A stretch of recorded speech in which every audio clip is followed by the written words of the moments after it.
Previously, on the practice. His lawyer fell out. The case has already been continued 6 times. What's the case? Statutory rape. I don't want it. I didn't ask. I never forced him. Mr. Orbis, he's 13 years old. I loved him. I have to attack a 13-year-old rape victim. And I don't want to do it. Well, you will. And if I tank it? Please. You don't think I just pulled your name out of a hat? Do you take drugs, Justin? All right. This is the accusing witness. Go ahead. After you were caught with drugs, Justin, you got suspended then, didn't you? Yes. And this is when... You hypocrite! You leave the church accusing us of enabling sex offenders. There's a difference between... There's a difference? I was ordered by the court. Then quit your profession. We, the jury, return a finding of not guilty. The defendant is free to go.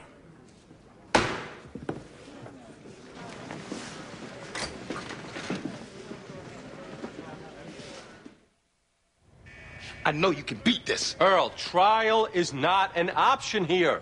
You killed a cop. Who told me he was a drug dealer? Because he was working undercover. And even if he was a drug dealer, it's still murder to shoot him. How many times do I have to tell you it was an accident? Are you stupid? Since your own lawyer has trouble buying your story, you might consider how hard it will be to convince a jury. You know what, Mr. Jerkoff? Just defend me. And while you're doing so, stop trying to pretend that you're better than me. Your last client was a child rapist who you seem to have no problem getting off. Now you do what you need to, Bobby. Accuse the cop's widow. Argue that he shot himself. You can even stand up and say you did it. I don't much care. You can even argue accident because that is what it was. You listen to me. No, you listen. I am the customer, Bobby. Aside from that, you need to remember you and I are a lot alike. I'm a drug dealer, you defend drug dealers. We need to accept ourselves for what we are, Bobby. And add to that, I am the customer.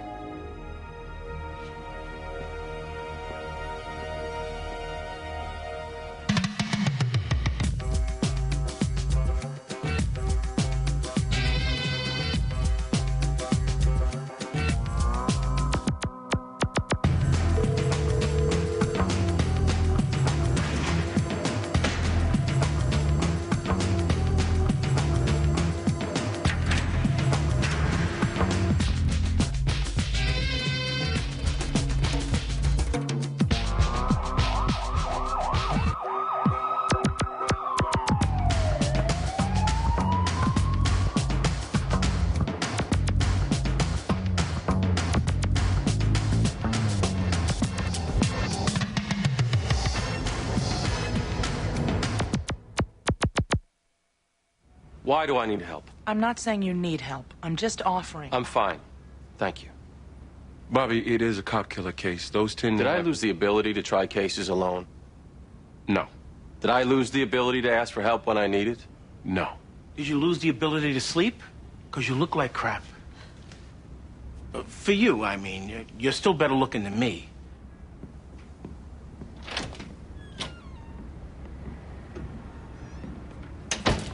Can I help you? I need a lawyer. I was arrested. For? Drugs. Marijuana. They're gonna put me in jail. Jamie? Excellent. I'm Jamie Stringer. Hello. I'll be your attorney. You are? Tammy Rowe. Let's go in the conference room.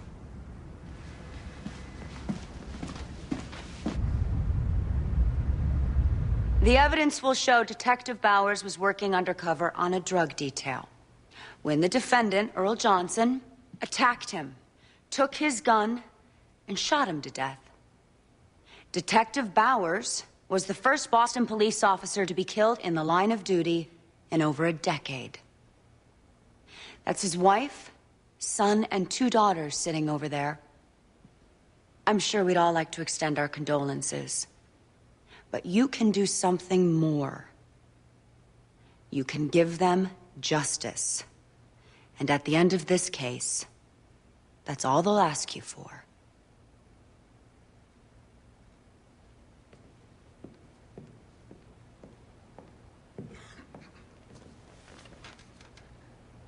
Mr. Donnell?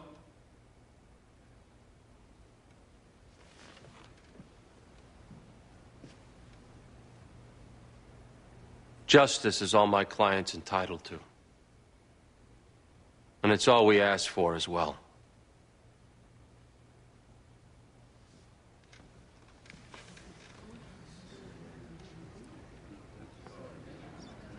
What the hell was that? I didn't want to tip our defense. Tip our defense? You give a one-liner that's... Hey, fire me. What's going on with you? You've represented me many times. Suddenly you got this big problem. My problem is you suddenly doubting me. Because you seem different. Look, it's like you said. You're the customer. I took your money. I'll give you your money's worth. That opening? Was designed to keep Helen Gamble in the dark. The fact that you're in the dark stuns me, given your advanced mental acuity. What is this?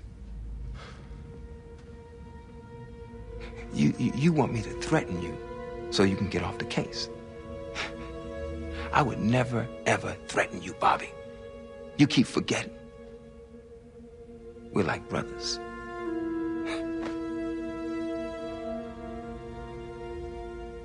Will they put me in prison? I highly doubt it. The fact that they released you before even being arraigned. I'll see you at the courthouse, okay? Okay.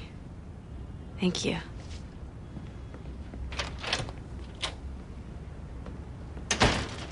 Okay.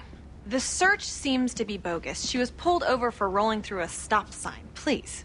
How much pot? An ounce. She wasn't under the influence? No, totally sober. Who's sitting, do you know?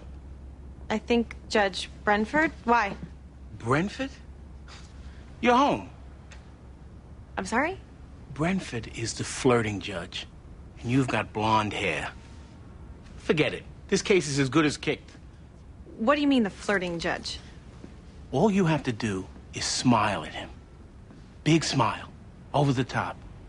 If he thinks you think he's cute, he'll suppress on the spot. What? No, he's right. I've had 6 cases kicked on smiles alone. I mean, and with Lindsay, he doesn't even wait for the facts with her. Can you flirt? Can I flirt? Like with every professor I ever had, thank you. Like I said, you're home. Can I flirt? That was genius. That was mean. It was a buy-bust operation. Detective Bowers was posing as a seller. Detective Bowers was your partner? Yes.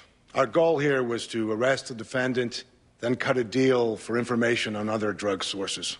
Detective, would you describe what happened? The operation was in an alley between 2 abandoned buildings.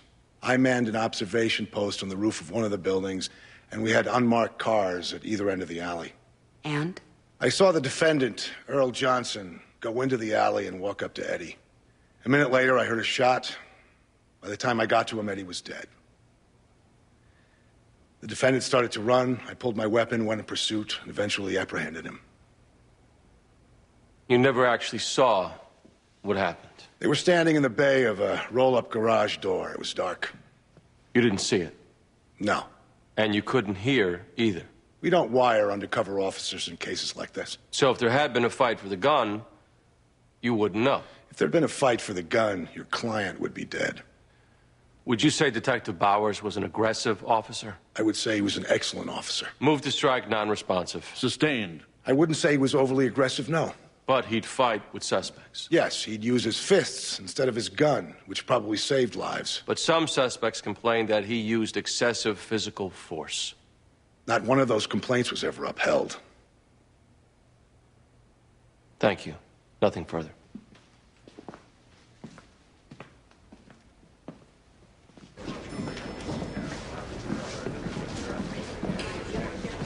Okay, you're up next. I expect it to be pretty quick. Don't editorialize. This lawyer will make you pay for it. Just spit out the facts. You expect it to be quick. Miss Gamble, you did read the autopsy. Yes, single gunshot wound to the chest. Did you keep reading?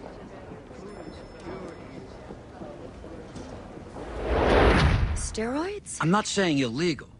The over-the-counter muscle-building supplements are identical to the illegal stuff. Was he ever tested? For drugs of abuse, coke, heroin, not steroids. Steroid rage. What? Of course, that's their defense. Bobby Donnell's going to argue that your partner flipped out. That's ridiculous. He's got a few excessive force complaints on his record. Look, Eddie never had any steroid rage. He was my partner for 9 years. I'm telling you, he was an even-tempered guy, and this was a standard bust. Well, he had steroids in his system. Bobby Donnell has that autopsy report. He's going to argue your partner started the fight. Trust me. Commonwealth versus Tammy Rowe, possession of controlled substance. Your Honor, we'd like to, waive reading, if that's all right. Since there's no question of bail, we'd like to move to suppress the search at your convenience. Why are you so happy? Just happy to be here, Your Honor. Why? My client was stopped for rolling through a stop sign. There was no reasonable basis to search her car, and I always enjoy being able to right a constitutional wrong. Are you a real lawyer? Am I? Yes. Are you coming on to me? I would never. As hard as it is to resist. I just...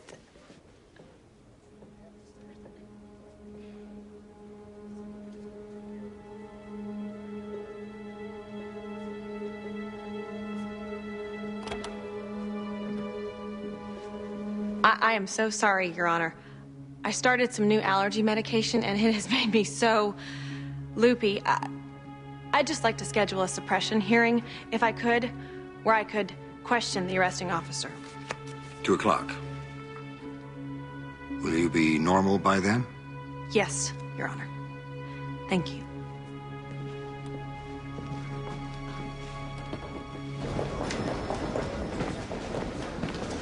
What were you doing?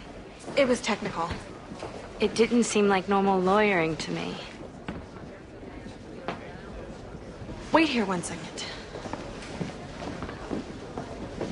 I cannot believe you did that. It was a joke, Jamie. Calm down. It was not a funny joke. You humiliated me. This is a real case, and somebody's freedom is at stake, and you decide... It was marijuana.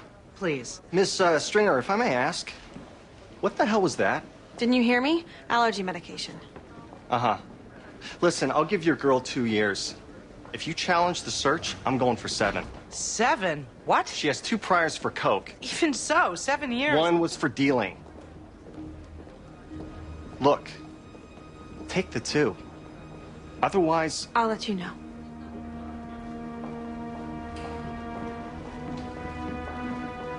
You didn't tell us she had a prior for dealing.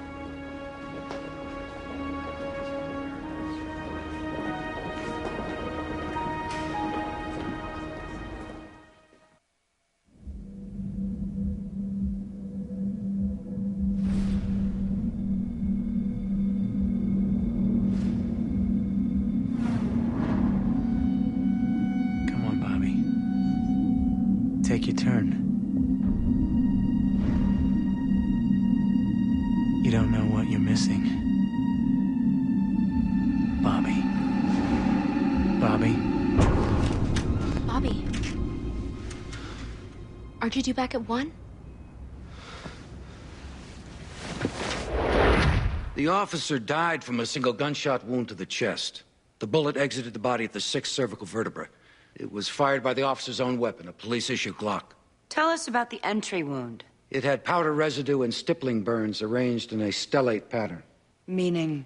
The muzzle was jammed up into the victim's chest with pressure. He was shot point blank. Thank you, Doctor. Nothing further. The report says the entry wound was elongated. Yes. The muzzle wasn't flat against the body, it was angled. How did the muzzle get angled? I don't know. You also don't know why my client was in the alley, or what happened before the gun was fired? No. For all you know, this shooting was accidental. I suppose it could have been suicide, too. But I doubt it. Isn't it possible that there was a fight for the gun and it went off? It's possible, or the street was angled, or your client's hand slipped, or the victim flinched.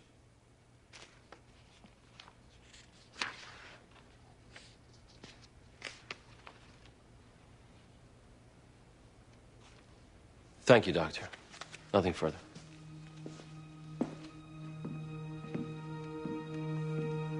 Ms. Gamble, redirect. No.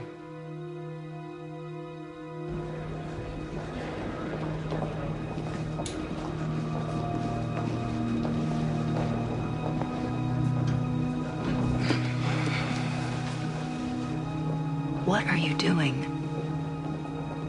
What do you mean? Well, Bobby, what's your defense? Accident? Self-defense? I don't have to tell you, Helen. Well, actually, if it's self-defense, you do have to give notice. I'll tell you what you need to know. Bobby, would you look at me? Are you all right? I'm fine. Is he sleeping? Not enough. Why isn't somebody second sharing? He won't have it. Helen, is he really screwing up? I don't know. He could be laying a trap to sandbag me. You guys have pulled so many stunts. But he seems off. He's either screwing up or he's got me exactly where he wants me. The suspect had proceeded through a stop sign without coming to a full stop. Okay. And then you searched the vehicle? Yes. Finding a packet which appeared to be marijuana. Lab analysis concluded it was marijuana. And the suspect was placed under arrest for possession of a controlled substance. All right. What made you decide to search the vehicle? It had a "Watch Your Car" sticker on the rear bumper. I beg your pardon? It's a way to help citizens fight crime. They register with us. We give them a sticker which lets us stop and search their car to make sure that it's not stolen or being used in a crime. On the decal, it says, "You have consent to search this vehicle." Is it a successful program? Very. Over 100 cities and towns in Massachusetts participate. Insurance companies even reduce your rates if you join. How many cars in that neighborhood have those stickers? Almost all the cars on my beat. It's how we've cut auto theft and other crimes in the area by half. You searched her car because of a bumper sticker? One that gave me consent to search, yes. This wasn't even her car. It was her parents' car. And her parents' bumper sticker. But she knew about it. So, you're claiming you got your consent to search from a bumper sticker? And a decal. Is that legal? A lot of cities have been doing this. Neighbors banding together, giving up rights. That's... Unconstitutional? No court has said so. I'm going to challenge it. You won't win. But this? A bumper sticker waiving Fourth Amendment rights? Jamie, is the deal still on the table? No. So she's looking at 7 years? Yes. I walked into the alley to buy heroin. I'm a heroin addict. Did you see Officer Bowers there? I didn't know he was an officer. He told me he was a drug dealer. I told him what I wanted. I also told him his prices were too high. When it looked like the deal was going south, he grabbed me and threw me into the wall. Next thing I knew, we were in a fight. I heard gunshots. His body falls to the ground. Did you ever attack him? Never. Did you ever try to take his gun? I didn't know he had a gun. I never intended to hurt him. You were desperate for heroin. I was eager. So eager, in fact, that you tried to steal the drugs, which led to you stealing his gun and killing him. No. The objection is sustained.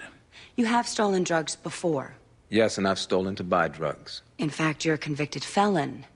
Yes. A convicted felon that has lied about his drug crimes. Yes. Just like you're lying now to avoid punishment for this drug crime. No. I mean, lying is a part of my disease, but I am not... Lying is a part of your disease. After the gun went off and Detective Bowers slumped to the ground, what did you do? I ran. You didn't try to get him help? I knew how it would look, so I just ran. Did you take anything with you? The heroin, Anything else? the gun. The gun. The gun that had gone off and killed a police officer. Yes. Had you grabbed for the gun prior to it going off? No. Uh-huh. So you just pick up a gun that has killed a police officer, putting your prints on it, putting it in your possession. Well, that makes a lot of sense. Nothing further.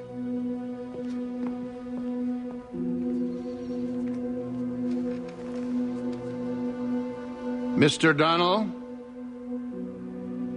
The defense rests, Your Honor.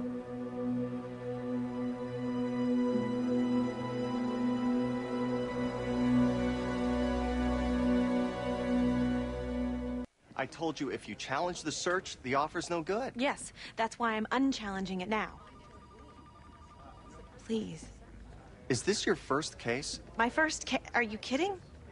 Right. My first, I think not. Second. Look, the idea of this girl getting 7 years...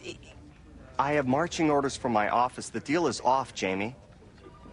But on a more positive note, if you look over there, it seems they like your work.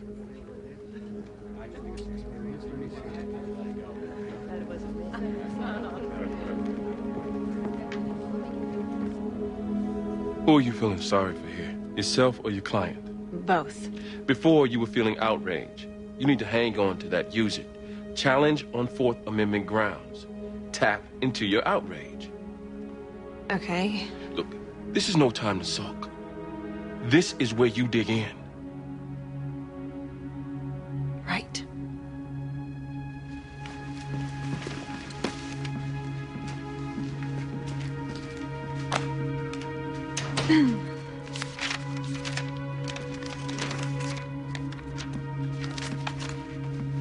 You need any help with research or anything? I'm fine, thank you. Jamie, I'm sorry. You know what? I really have to work on this, Jimmy. Okay? Sure.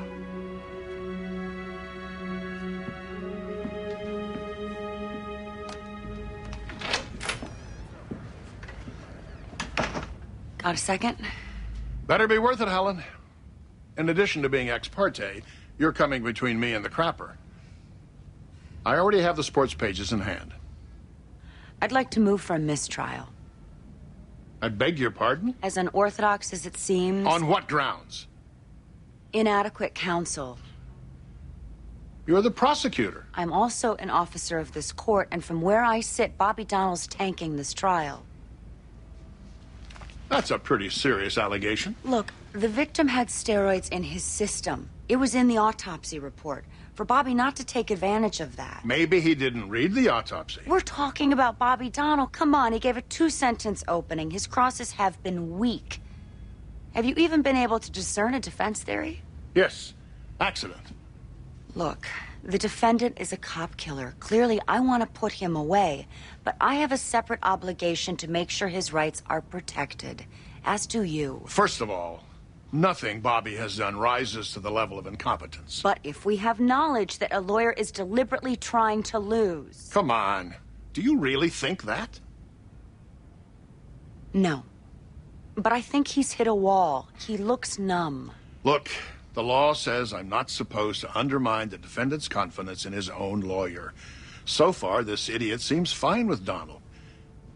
If you want, you can report him to the bar when this is over. Until then, all you can do is your job, not his. Helen, I will speak to it.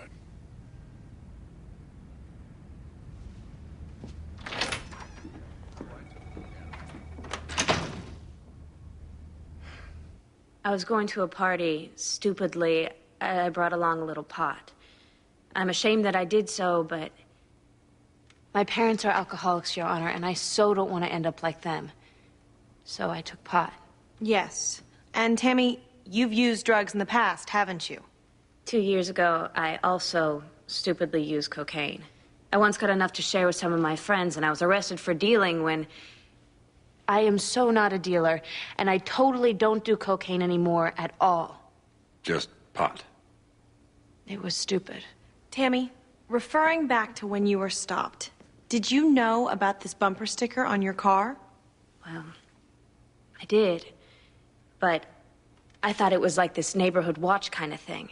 I didn't know it meant they could actually search my car. That's not exactly what you said to the police officer, is it, Tammy? I was really nervous. Do you remember what it was you said? No. You told him the bumper sticker had expired. I was really nervous. You were nervous. In fact, one of the reasons your father put the bumper sticker on the car was to deter you from using. Isn't that right, Tammy? Yes. And you knew that, didn't you, Tammy? Yes.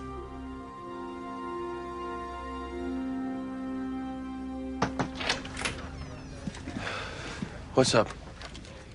Why don't you tell me, Bobby? What's up? I'm not following. Do you think you're doing your best work in there? Hey, I'm open to ideas if you got any. Oh, you're open to ideas.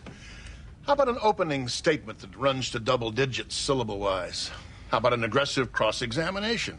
How about you get it into evidence that the victim was on steroids at the time he was killed? It was a strategic decision. There was no evidence. Oh, bull.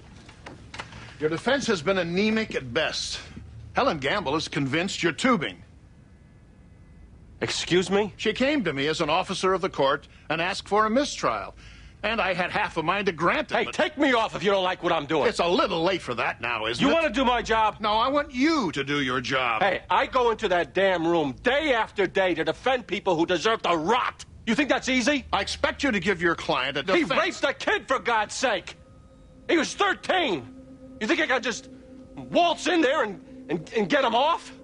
It isn't that easy, and I'm doing everything I can. Your client didn't rape any kid. He killed a cop. That was another client who raped a kid. Right. Whatever. That it? Can I go? No, you can't. Bring in Eugene Young to give the closing. What? You can't order that. I can, and I just did. We'll continue this to tomorrow. Bring in Mr. Young. I prepared my closing. You're not doing it. Your Honor. I'm giving you an order, counsel. Eugene Young will give the closing.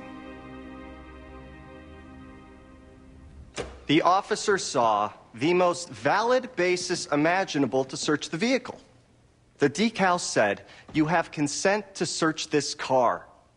The defendant had knowledge of the bumper sticker, the decal.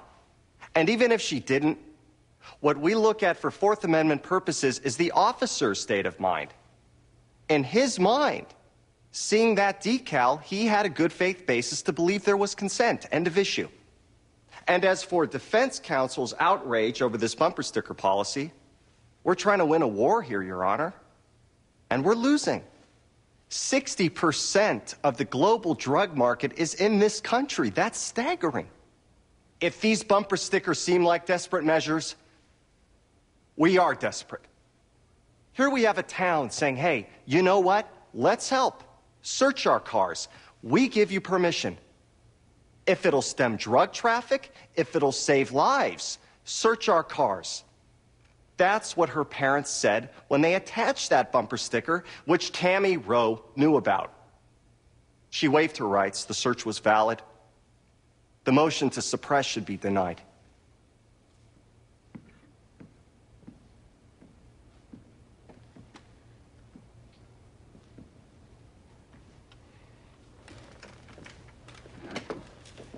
I had a law professor who would say, when people start to get scared enough, the first thing they'll sacrifice is their civil rights. And look what we have here.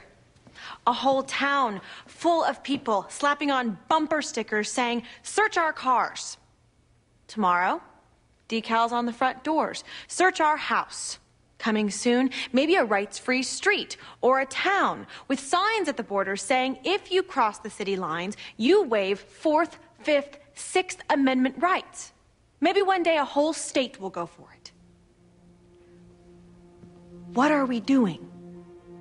Are we all going mad? Mr. Carlton says, what's the big deal? This is happening all over. My response, my God. This is happening all over. In this day of rampant police abuse, we're actually saying to them, hey, do whatever you want. What is going on?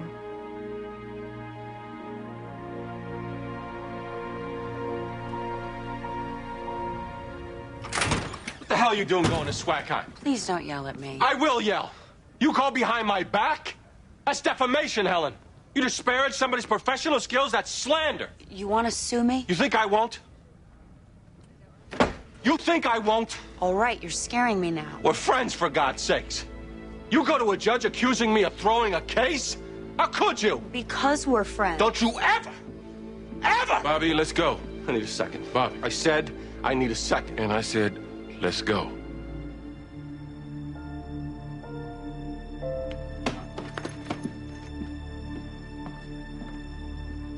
Okay? Fine.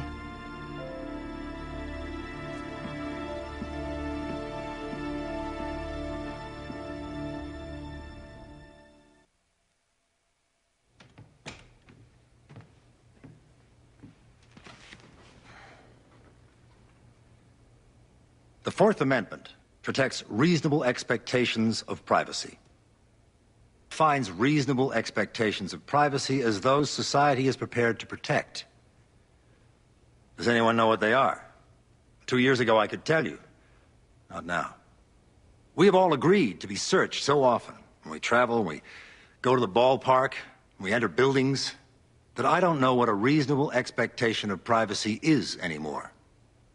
Under the law, if Americans post signs in front of their homes inviting the police in to search, society no longer gives me an expectation of privacy in my home. God help us when it happens. As a matter of law, I find the defendant waived her Fourth Amendment rights if she knew about the sticker and drove anyway. But I think the prosecutor has to carry its burden that she absolutely did know. Ms. Rowe, I think you did. But since I can't be sure, I'm going to let what little doubt I have cut in your favor.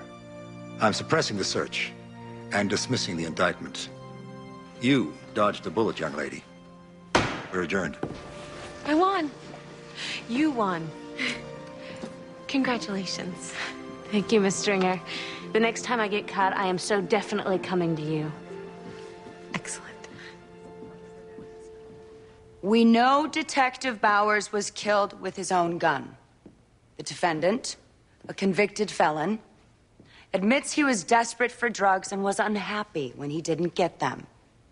He was arrested at the scene, and he admits that there was some kind of physical altercation between him and the victim.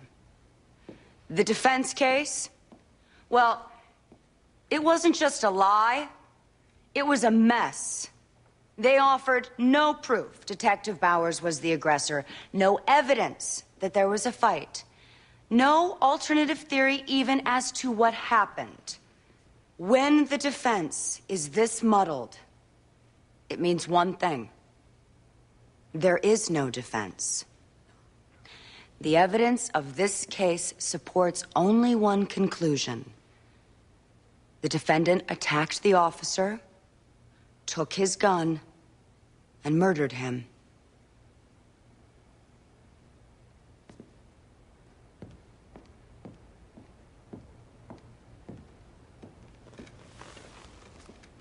Last thoughts.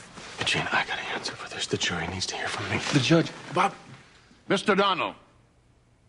I believe Mr. Young is closing today. I'm prepared to close, Your Honor. Sidebar.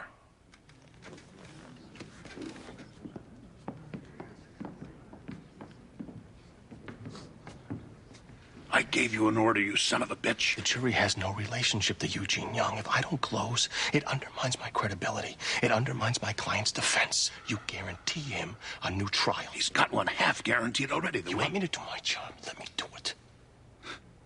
I'll close you down in a second if you Thank you.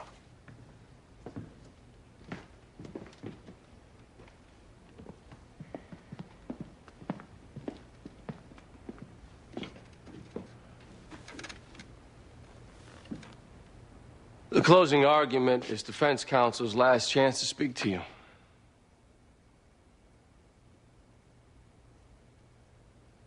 When I began trying cases,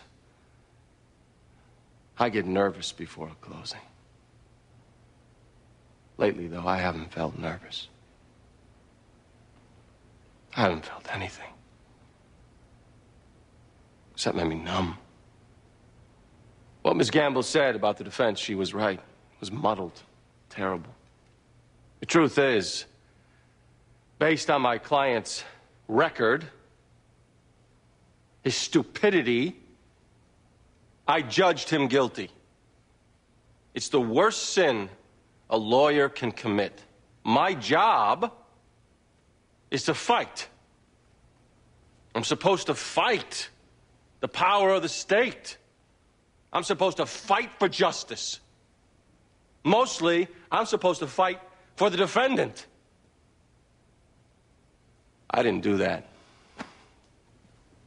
I don't feel anything about that either, except maybe tired. You know?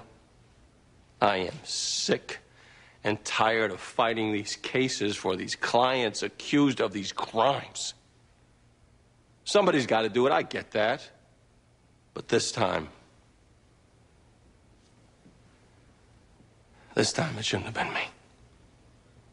To my client, all I can say is, I'm sorry, you got screwed. As for you, members of the jury, the question is, did the evidence prove beyond reasonable doubt that this man committed murder? Clearly it didn't. Even with a half-assed defense, the prosecution can only guess at what happened. Nobody saw or heard anything. Can you imagine how much doubt there'd be if Mr. Johnson had a real defense? My client says he got into a struggle with somebody who he thought was a drug dealer, and the gun went off accidentally. He is a total piece of crap. But his version could be the truth.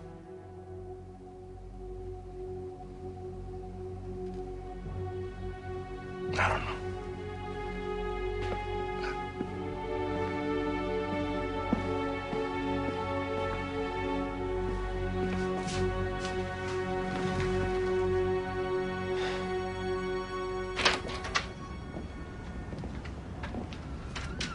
Did I do something wrong again? No, Jamie.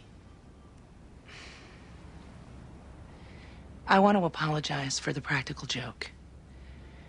I know I've been a little rough on you, and I'm sorry for that, too. More importantly, I slipped into the courtroom and I heard your closing. You did? I think you have real talent. I want you to know that, and I want you to know that I know it.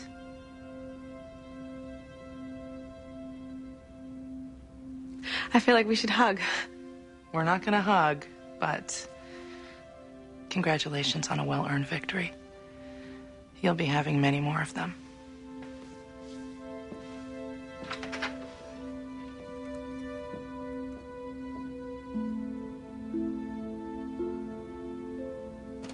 Madam Foreperson, has the jury reached a verdict? We have, Your Honor. The defendant will please rise. To the charge of murder in the first degree, how say you? We, the jury, find the defendant, Earl Johnson, not guilty. To the charge of murder in the second degree, how say you? We, the jury, find the defendant, Earl Johnson, not guilty.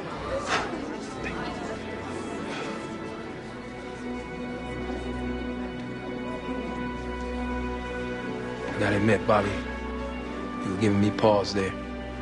But like always, in the end, I walk out the door.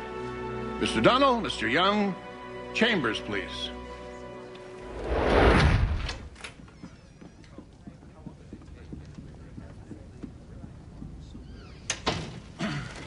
Congratulations. I'm sure you're feeling flush with victory. Bobby, I'm sitting you down. What are you talking about? You were extremely erratic during your rape trial. You were all over the place here. You briefly even forgot the crime which your client was charged with. I won. Because the state had no case, and the DA was too arrogant to charge manslaughter in the alternative. You're right, you won. Which means I can hardly take you to the Board of Bar Overseers. They'd never find you incompetent. But I can control what happens in this building. As of now, you're retired from trials. I'll be calling the chief judge shortly. You can't do this. I won't let you. Right now, it's a month. Push me, I'll make it 2. You're not well. Eugene, take him.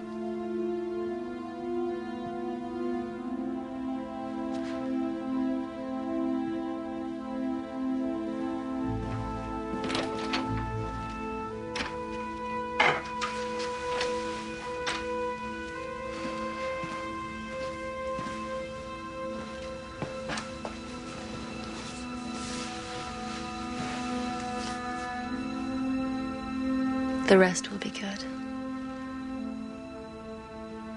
You think I've lost it? I think that rape trial, or whatever Father Martin said to you, really shook you, Bobby. I'm a criminal defense lawyer. It's not my fault if he rapes again. I'm just a lawyer. It's not my fault. You need a rest. You're just tired. That's all, honey. You're just tired.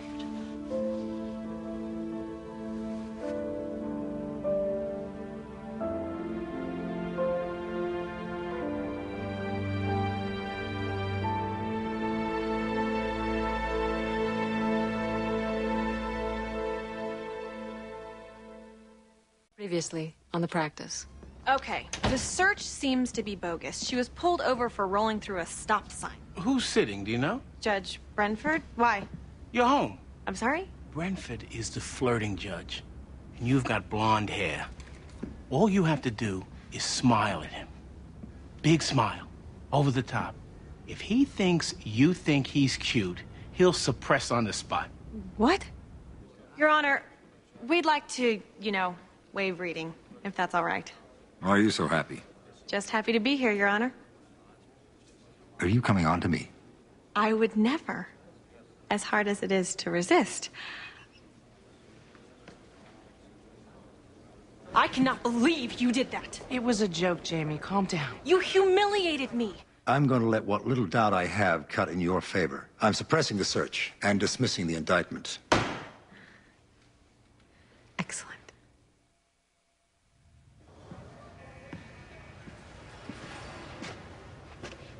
You telling me this now?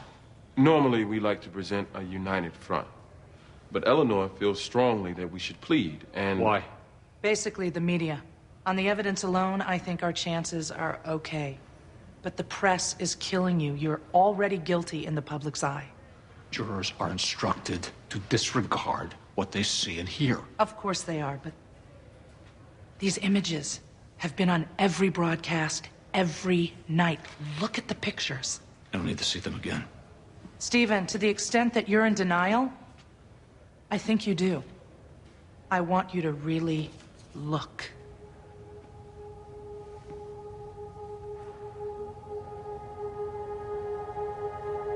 For the past week, leading every broadcast, I'm getting a very bad feeling.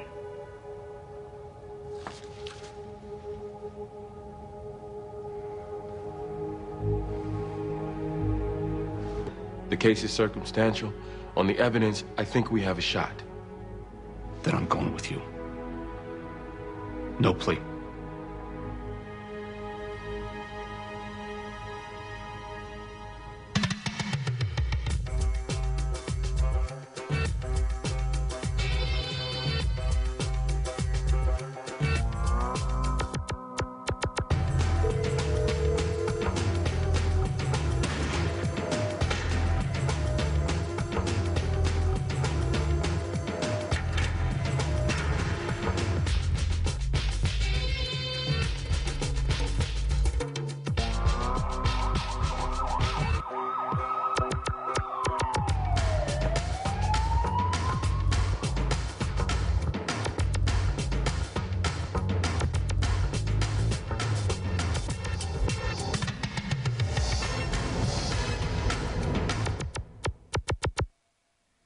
Kathy and I met freshman year. She lived on my hall in one of the dorms. After that, we got an apartment off campus. She was my best friend for 4 years. Amy, why did you go see Dr. Barrett? Well, we both decided to get breast implants as kind of a graduation present. We talked to a bunch of different doctors, but Kathy and Stephen had this connection. They were a couple. Oh, yes. Even though he was married. At first, it was just for the surgery, but Kathy had a thing about older guys. How often did you see them together? All the time. They went out at least a few nights a week. She was always talking about the restaurants they went to or how great it was at his house on the Cape. She said they were in love. Did you ever see them fight? I saw them argue. A lot. And the last time was a few nights before she was killed. Could you hear what they were fighting about? The same thing they always did. Kathy wanted Stephen to get a divorce. I didn't hear everything, but it was bad. She slapped him, and she told him to get the hell out. 2 days later, she was dead. You never heard my client threaten Miss Vance, did you? No. You never saw him hit her or be violent with her in any way? No. And when you saw Miss Vance slap Dr. Barrett, how did he respond to that? He didn't. He didn't lose his temper? He didn't hit her back? No, he just turned around and walked out. Could you tell us how you heard that Miss Vance had been killed? I got a phone call from Stephen the day she was found. And how did he sound when you talked to him? He was crying. In your opinion, he was devastated. Isn't that what you told the police? Yes.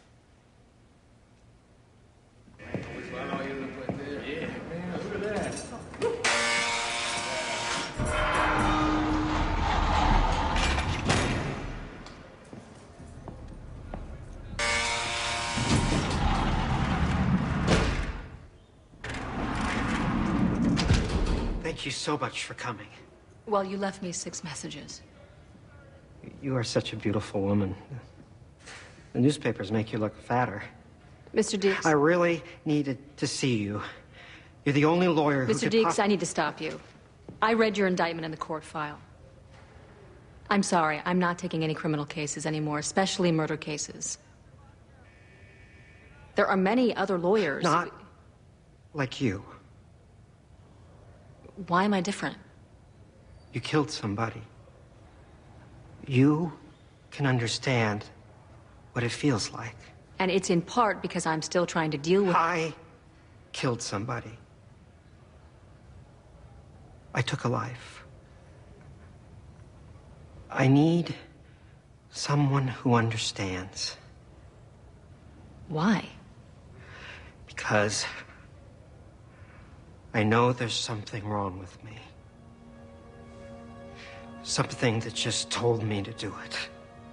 I know it's not the same as what you did. But if anyone could understand... Look, I don't want to go to jail for the rest of my life. If I could get into a hospital... I don't have much money. But I'll pay you everything I have.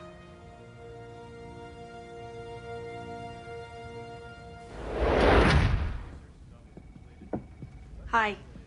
You wanted to see me? Yes, I did.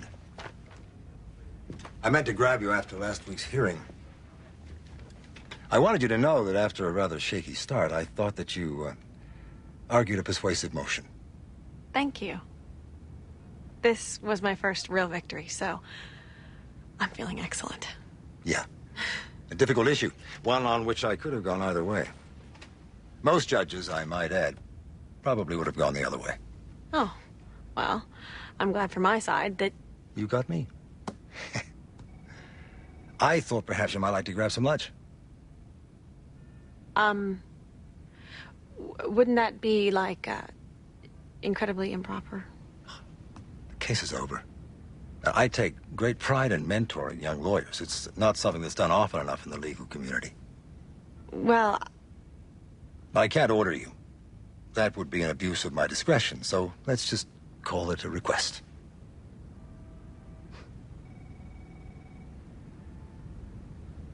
The defendant himself notified us that the victim was missing. Upon locating her car not far from his office, we conducted an area search. Detective, could you tell us what you found? Body of the victim. Identified as? Catherine Vance. She had multiple stab wounds around her chest and defensive cuts on both of her hands. The body was naked, so we requested a rape kit be sent to the lab. Do you know the result of those tests? It was positive for semen inside the victim. The sample was a genetic match to the defendant. My client told you he was involved with Catherine Vance? Yes. That they were having sexual relations? Yes. So she could have been killed by some stranger after having sex with my client. Is that possible, Detective? Anything is possible. That doesn't mean that... Thank you. Did you find the murder weapon? No, the knife was never recovered. And what about the victim's blood? Could you connect it with my client? No. So you searched his office, his house, his car, his clothes. Did you find any trace of the victim's blood? No. Does it make sense to you, Detective, that he would be so meticulous about the blood and physical evidence only to dump the body right behind his own office building? Murders don't typically make sense. He called the police. He led you to her car. He gave you a sample of his own DNA. All true? Yes. You understand I confessed? I do, but you only confessed after they discovered the body in the trunk. If we can suppress the search, the confession goes out too. That would give us some leverage to make a deal, which we would need to get you in a hospital. Are you with me? You can undo my confession? Maybe. But I'm willing to confess, if that is what... I understand. But the problem with that is we would be left with no bargaining power. Can you appreciate that?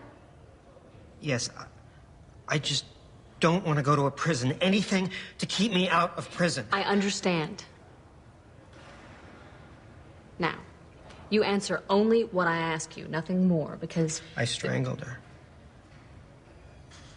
Stanley, I know you're ill, and I know you want to get better. Carol. I'm sorry? Her name was Carol. She worked in my building. She was very nice to me. I was a security guard and I killed her. Listen to me. I will never succeed in keeping you out of prison if you don't do as I say. Do not be telling anybody else you strangled this girl. Are we clear? Okay.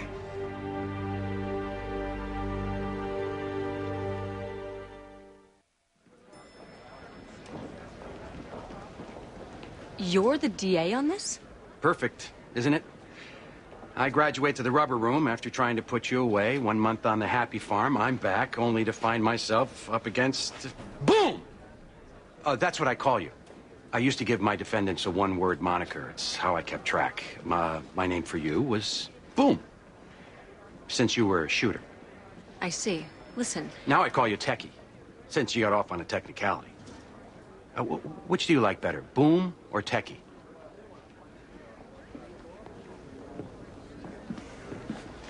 Lindsay, I'm sort of half kidding. I'm trying to make light of my situation because I'm so deeply embarrassed over, Listen, I'm not going to give you a hug, but I'll try to be fair. More importantly, a noble officer of the court. Really. Walsh, why would they put one of their top people on this? Stanley, this is a murder case. You strangled somebody.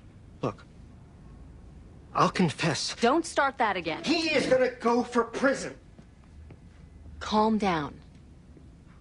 What if I can give them other information? I can trade in exchange for getting in a hospital instead of jail. What other information? I did other things that they don't know about. I don't want to know about it either. Look, let's tackle this suppression hearing and then go from there. Okay? Carol. What? Her name was Carol.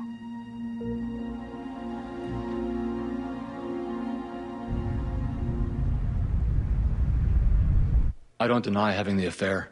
Doctor, did you see Kathy Vance the night she was killed? Yes, she stopped by the office. That's where we would often meet. I work there at night when the staff is gone, and Can you tell us what happened that particular night? she came by a little after 9, hung around while I finished some work. After that, we opened up a bottle of wine. We made love. In the office. Yes. And after? She left. She said she had a party to go to. I walked her to the door. We said goodbye, and that was the last time that I saw her. When did you realize something was wrong? Later that night, when I left to go home, I saw her car was still in the parking lot. I knew that it didn't make any sense, but I thought perhaps she got a ride from a friend, so it didn't really bother me. Next day, her car was still there. And what did you do? Now I got concerned. I called her roommate, Amy Wyatt. She told me that Kathy hadn't been home all night. I hung up the phone. I immediately called the police. They found her later that day. Dr. Barrett, did you kill Kathy Vance? No. I cared about Kathy very much. I have done everything in my power to help the police. I swear I don't know what happened to her. I wish to God that I did.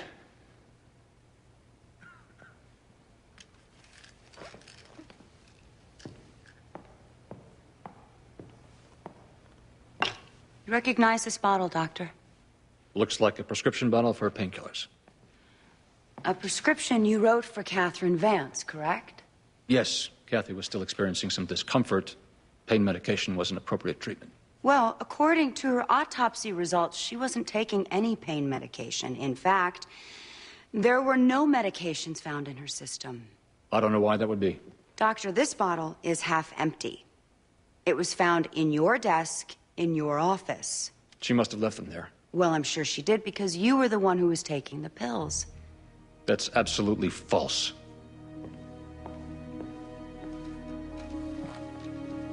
I have here 7 prescriptions written by you, all in the name of Catherine Vance. They were all filled in different locations, all in the last few months. Why so many prescriptions, Doctor? We also ran some new tests on your blood sample. Would you care to amend your answer now, Doctor? Okay. Look, I have a problem. She was getting the pills for me. But you're talking about my addiction. That doesn't make me a murderer.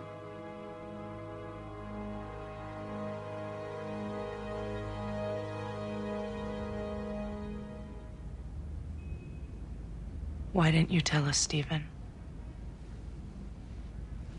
Sorry. I was trying to protect myself.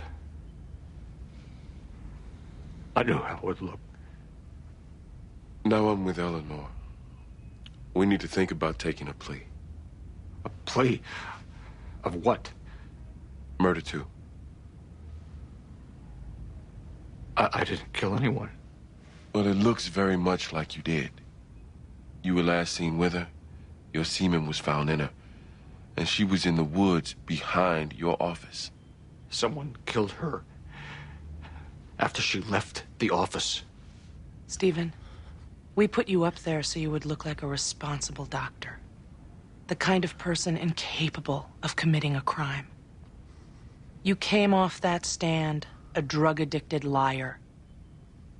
I agree with Eugene. We at least have to think about a plea. I didn't kill her, Eleanor. That's the truth.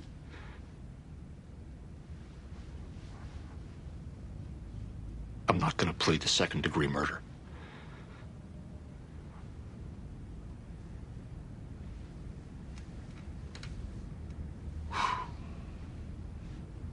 What do you mean you had lunch with him? I just... The judge who just handled your motion? Yes. He asked me yesterday. I felt I better not refuse. You better not refuse. Well, he said it was a request, but he said it in a way like there would be repercussions. So you went to lunch? Yes. And what happened? Nothing. We had lunch, talked about the law, seemed pretty innocent, and then it was over. And then he asked me out for a drink. And what did you say? I said I couldn't. I had work, and maybe tomorrow. Would you like me to go to him? No. God. No. Well, this is a treacherous thing. The last thing a young attorney needs. I'll call it off. You want me to go with you? No. I will tell him no. I saw a vehicle stopped on the side of the road. At first, I thought it was a police car because of the lights on the roof and the way it was painted. Did you see anyone near the vehicle? The defendant. He was in what looked like a policeman's uniform and was standing at the rear of the car. The trunk was open and he had a flashlight, so I assumed he was trying to change a flat tire. What did you do? I pulled over myself to see if I could help. That's when I realized he wasn't one of us. He was a security guard for a private company. And what happened after you saw him, officer? Well, the minute he saw me, he slammed the trunk, like he didn't want me to see inside. So naturally, I got suspicious. I asked him what's going on. He told me he was just having a cigarette. Company wouldn't allow him to smoke in the car, only I didn't see any cigarettes. He was acting in a furtive and suspicious manner? Objection? Sustain. Were you afraid he might go for a weapon? Objection. Mr. Walsh. I tried to follow up with a few more questions. Where he worked, what shift he was on, only he wouldn't say anything. He just stood there. And then he tried to leave. Did you let him go? No. I could tell something was wrong, so I asked him to open up the trunk, and he did. And what was in the trunk? I found a woman, a body. It was lying on its side in a curled-up position. There were bruises all around the neck, the apparent victim of strangulation. It was later I learned it was Carol Dalton. You asked him to open the trunk, or told him to? It was a request. Where was your weapon? It was drawn. So it was a request while you were pointing a gun at him? Yes. You didn't know there was a body in the trunk, did you? Not before you opened it, no. Didn't see blood on the car or the defendant's clothes? No. What about sounds from inside? Did you hear screaming or cries for help? Obviously not. She was dead. So as I understand your testimony, if he had had cigarettes, you wouldn't have searched his trunk. That's not what I said. I testified he was acting suspiciously. Because he didn't have cigarettes and was evasive about where he worked. He wouldn't answer any of my questions. So you searched his trunk because he chose not to talk. Your client had a dead woman in the trunk of his car. Bottom line, I was right. Is it your testimony when you asked him to open the trunk, you suspected he had a dead woman inside? I knew he had something. You knew he had something. Just not cigarettes. Now what? We'll make summations to the judge. If we win, like I said, we're in a position... What if we lose? Then we'll either plead or go to trial. So, maybe I have better negotiation power now. Maybe we can make a deal now. Stanley, they're not willing to deal now. And even if they were, you have good Fourth Amendment issues here. My advice would be to play this hearing out. Okay.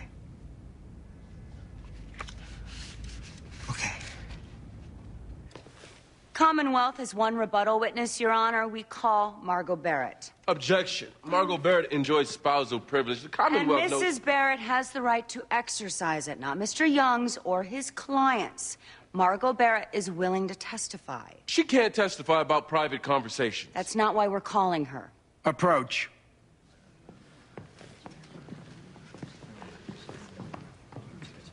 This is definitely unfair surprise. This list. Ours, not yours. Point is, you're prepared for her. No, we are not.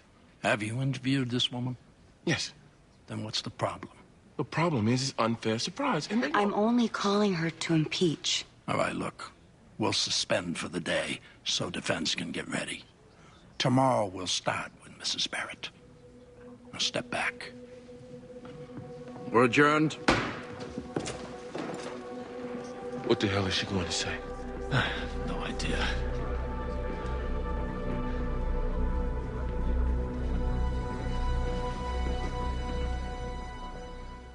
You can all guess that my client likely murdered a beautiful young woman, and he went to that park to dispose of her body. But like it or not, that has nothing to do with this hearing.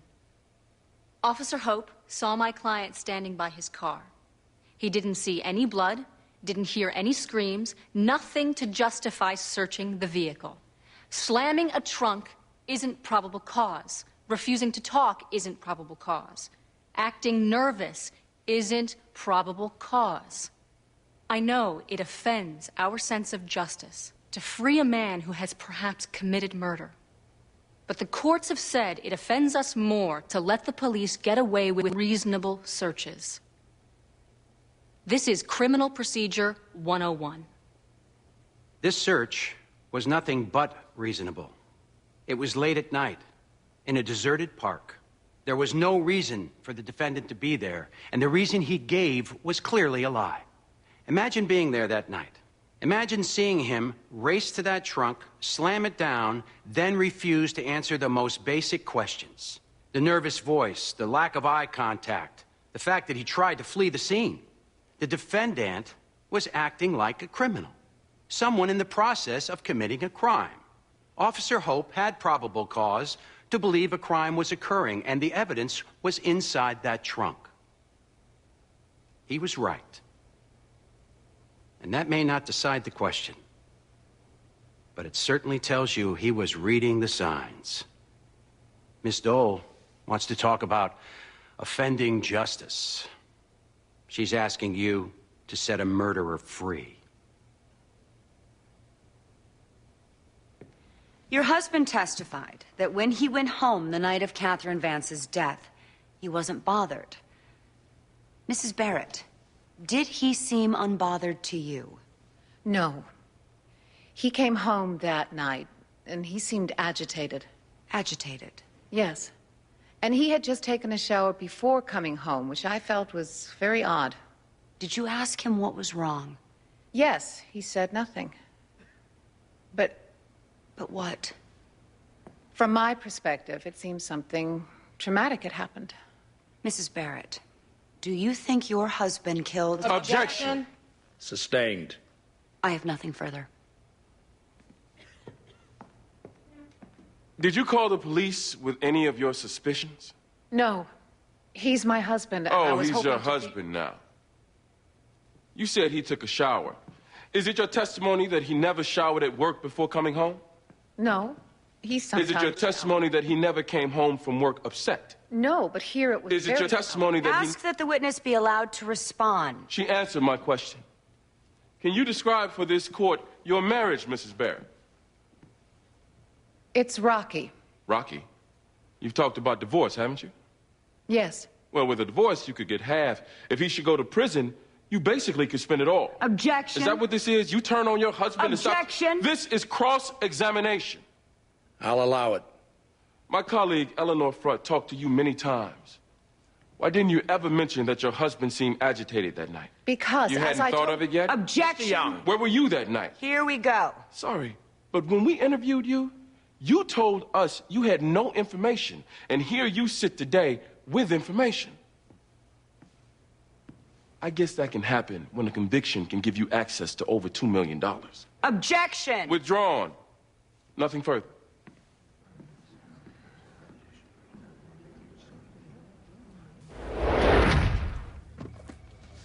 I'm afraid I'm a little confused, Jamie.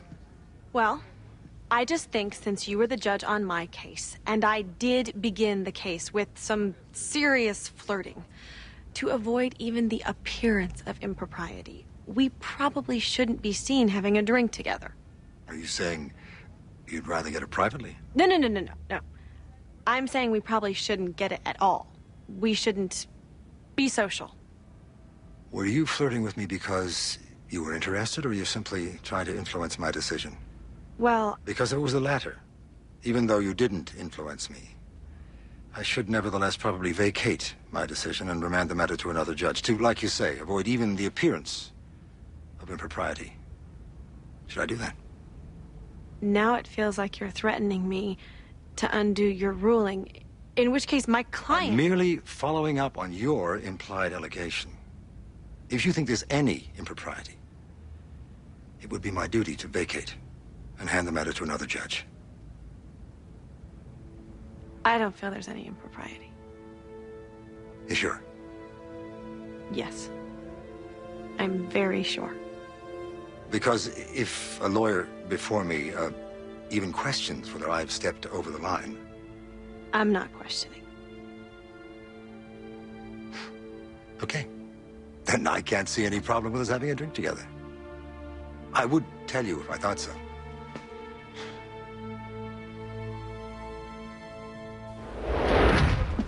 What happened? He just wigged out, but we called paramedics. Lindsay! Stan, I'm right here. I want to plead. I can't take the chance. I want to plead. Stanley, you need to calm down. I want to plead. If they let go of you, can you stay calm? Yes. Go ahead. You okay? I need to talk to you alone. Handcuff him and cuff his leg to the table. No. Then I don't stay in this room alone with you. Simple as that. Okay. Stand up.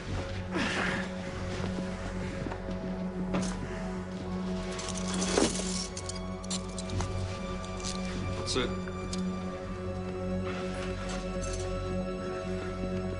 We'll watch through the glass. Thank you.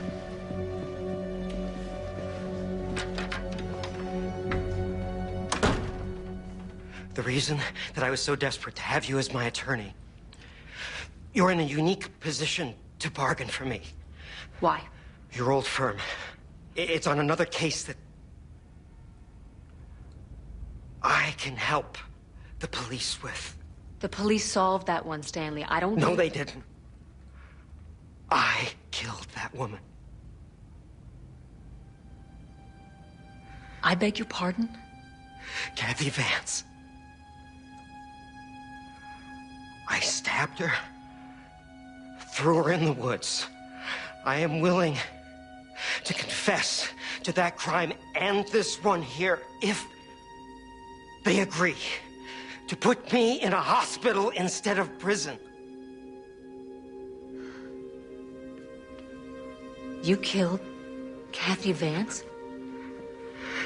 Yes. And that's why you wanted me? Because of my old firm? And I know you're friends with the DA, Helen Gamble. You can make it happen. The judge is back. Oh my God. Look. What you have to give them, you'll still have it after this ruling. You might as well take your chances with Hiller. The search was bad.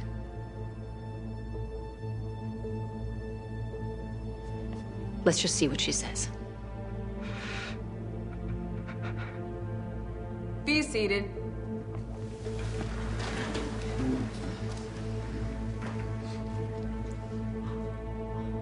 I have spent the past 3 hours trying to conceive of a way that I can uphold the search of the defendant's trunk and the ensuing confession. I failed. This wasn't made incident to an arrest. It had nothing to do with trying to stop the suspect from obtaining a weapon. We've got nothing plain sight. This was warrantless and, simply put, unconstitutional. It sickens me to squash it, because the result... This officer needs to be sent immediately back to the academy. The search and confession are hereby suppressed, the charges are dismissed, and the defendant, I'm horrified to say, is free to go. We are adjourned.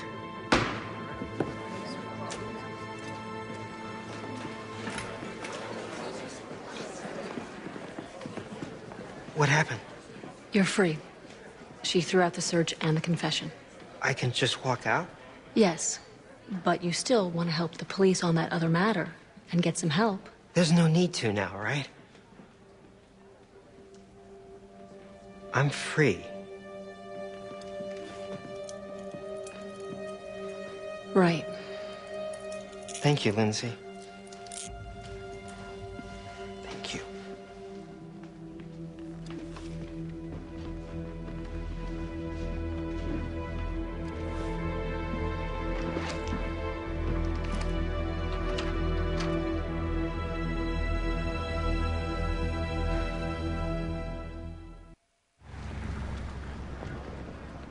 What do you mean you couldn't get out of it? He kind of tricked me. Tricked you how? He sort of implied that he would undo his ruling, though he was careful the way he said it. And he basically had me insisting there was no impropriety. And look, the guy's a judge. He's smarter than me. Jamie. Don't worry. I know how to dump guys and flatter them at the same time. I'll have one drink and I'll wiggle out of the situation. This isn't a frat boy. He's a judge. I can handle him. I can. Is he threatening you in any way? No. Jamie, you're walking down a path here. This is your career. And it's you. I can handle it. He was the last person to see her alive. Her body was found behind his office building, with his semen inside of her. They were recently seen fighting. She had slapped him. The defendant's own wife knew something was wrong that night. He came home agitated. And then we learn he's a drug addict. Maybe Catherine Vance was going to expose him. Ruin his marriage. Ruin his career. We don't know. We can't. Catherine Vance is dead. We do know the defendant took the stand and lied. All the defense has offered is the defendant's word. And he takes the stand and lies. Dr. Barrett was afraid to admit his addiction because he knew it would hurt his career. But there's no evidence it caused him to kill Kathy Vance. There's no evidence she even made any threats to go public. My client did everything he could to help the police. He called them to say the victim was missing. He gave them permission to search everything. He even provided a blood sample. Someone else could have killed Kathy Vance. Someone outside who saw her leave. All their evidence, her being there that night, the semen, it proves the affair. It doesn't prove murder. And as for the wife, suddenly coming forward saying things didn't seem right, she had a motive to lie. She had 2 million reasons. She never told the police or defense counsel that Dr. Barrett seemed agitated. She manufactured that later when she tumbled to the idea that she could profit by putting him in prison. She got even. For all we know, maybe she was hiding in the bushes that night, waiting for Catherine Vance to come out. We don't know. It's not often the winner comes in to complain. I'm not complaining. And this is about a completely unrelated matter. It's just, I respect you more than anyone on interpreting the law. And I have a client who committed a crime somebody else stands to be convicted for. And? Do I have any recourse to cure the injustice? I'm sure the answer's no, but... Then why ask the question? Is the answer yes? In 49 other states, your hands are tied. In Massachusetts, there is a provision. In Rule 1.6, it allows an attorney to break the privilege to keep an innocent man from going to prison. Do you have a case? No, because there aren't any. There's never been a decision because no attorneys ever invoked the provision. Why not? You know the answer to that. Privilege is the bedrock principle of criminal justice. There may be an exception on paper, but no defense attorney's ever been willing to use it. Rightfully so. But I can. I have the discretion. That's right. But, Lindsay, you'd be signing your own career death warrant. You'll be news, a pariah with every other attorney, not just criminal. What type of crime do you have knowledge of? It's a murder. Ah. Why am I not surprised? The reason this provision has never been invoked, most lawyers, most judges, including me, think it's wrong. A client's trust is a client's trust. A lawyer doesn't break it. It isn't always that easy. You think it was easy for me to kick Stanley Deeks? You came to me for advice. Technically, you can reveal what you know. Ethically, I say you don't. I don't know about you, but I'm pretty hungry. It's only 5 o'clock. I know, but let's head over to Jasper's. You can get a bite. It's not too far. Okay. Best thing about being a judge is the ability to say, "The day's over, folks." Sometimes think about going back into private practice, and then I think I'd miss the control too much. Door's open. Of course, what I'd really like is to captain a boat. That's the control I'm looking for. You out in the open sea, sail to Nantucket. What's wrong? Jamie? I can't get a drink with you. I'm sorry, but having appeared before you on a case, I think it's wrong. If you feel the need to vacate your decision, that's your call. My call? I'm not getting this drink. Good night, Your Honor.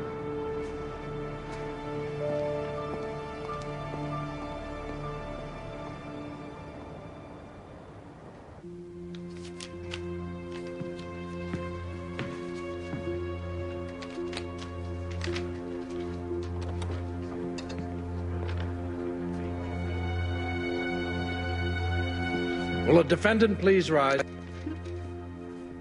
Mr. Foreman, has the jury reached a unanimous verdict? We have, Your Honor. What say you? Commonwealth versus Stephen Barrett. On the charge of murder in the first degree, we find the defendant, Stephen Barrett, guilty.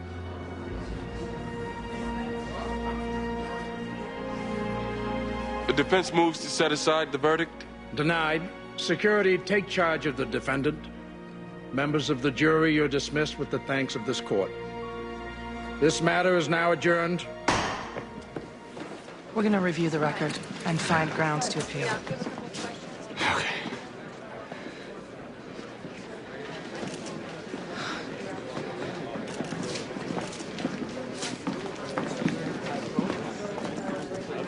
You can go. I'll handle this.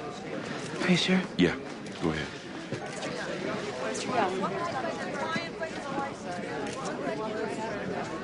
Lindsay. Hey, I came to bring you luck. Sorry. Yeah. Excuse me, Miss Friend. Eugene Young will be fielding all your questions. I've got no comment. I'm sorry.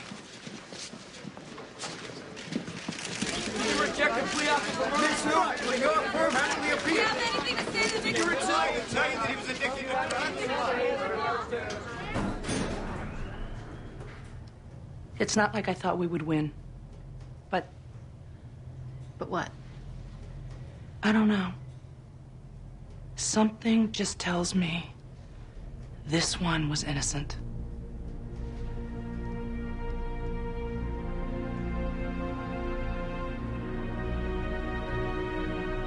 Any grounds for appeal?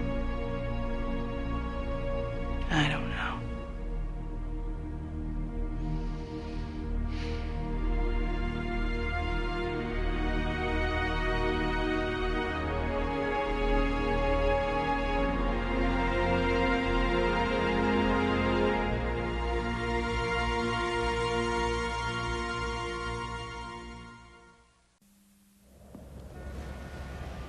I thought they said 9 o'clock. They did. Do we really think they're going to settle now, 12 hours before we start? That's when they all settle. Maybe we should put our jackets on. I read an article. Lawyers look more formidable in their coats. Jimmy, they're coming in here to either settle or not. I doubt it'll turn on whether or not we're wearing jackets. They're here. Show them in.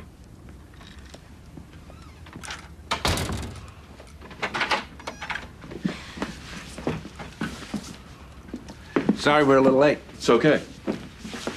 Please.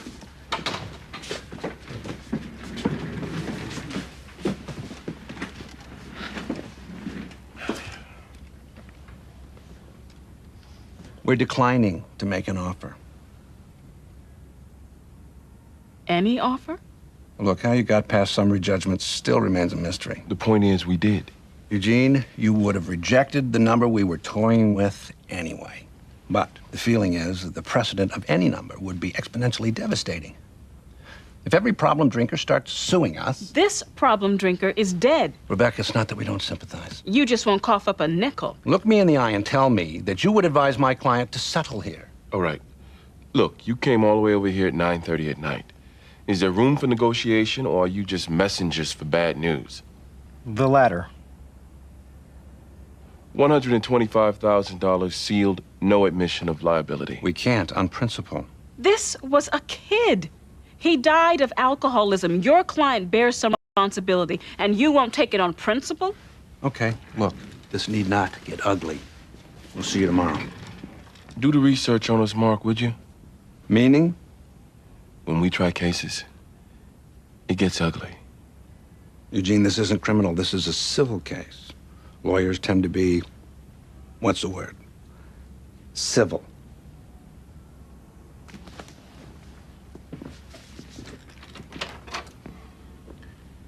I don't think you scared them.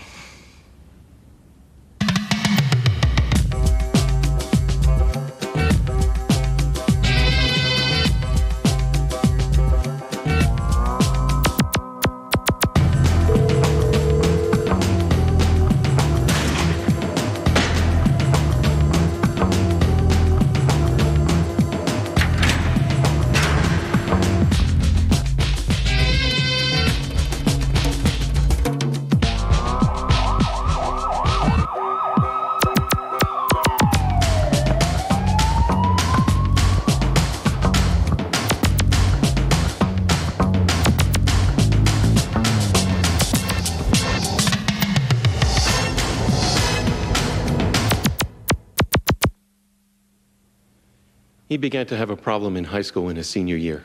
A drinking problem? Yes, I mean, it wasn't that he was terribly into parties. Michael was an athlete. But it started with beer, and it sort of shifted into hard alcohol.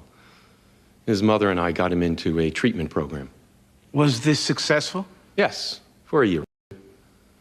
But then in college, he got into the frat scene. There was... What happened? His grades suffered. He didn't graduate. His friends abandoned him. We did an intervention in 1999. In April 2000, he was released. He spiraled down from there. He was living on the streets. He died of alcohol poisoning that spring. And you're blaming Portis Brewery for your son's death? He primarily drank their beer in high school. I'm certainly aware that there were other beers, but for the most part, it was Portis. Did he have other difficulties? None. Michael was an athlete. He admired athletes. He watched all those beer commercials they run during the games. He saw his favorite ball players endorsing Portis and other beers like they were nutrition drinks. These companies targeted my son and other young kids. Drinking is cool. Drinking will get you girls. Well, it is not cool. Drinking killed my son. Is it your testimony, sir, your son thought beer was a nutritional drink when he began consuming it? That question reflects the very arrogance of your client who refuses to take responsibility for contributing to a young man's death. Do you take any responsibility, Mr. Barry? Your son was underage, drinking illegally. Let me ask you, do you drink? In moderation. Responsibly? Yes. Your son was raised in a household where his parents drank moderately and responsibly. Yes. And when your son entered his high school years, did you ever talk to your son about the dangers of drinking? Many times. You feel you adequately informed him as to all of the risks? Look, no matter what parents say, it is hard to compete with the images of fun and social acceptance that is being marketed by the alcohol industry. My question is, do you feel you adequately informed your son as to the potential risks of consuming alcohol? Yes. Thank you, sir. And I'm very sorry for your loss.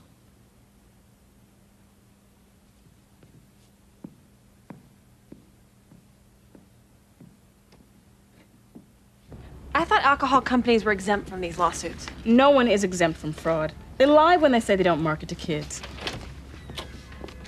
Can I help you? Yes. I'm looking for Eleanor Frutt. I'm Eleanor Frutt. Hello, my name is Stephen Marshall. I'd like to hire you. Is there some place we can talk?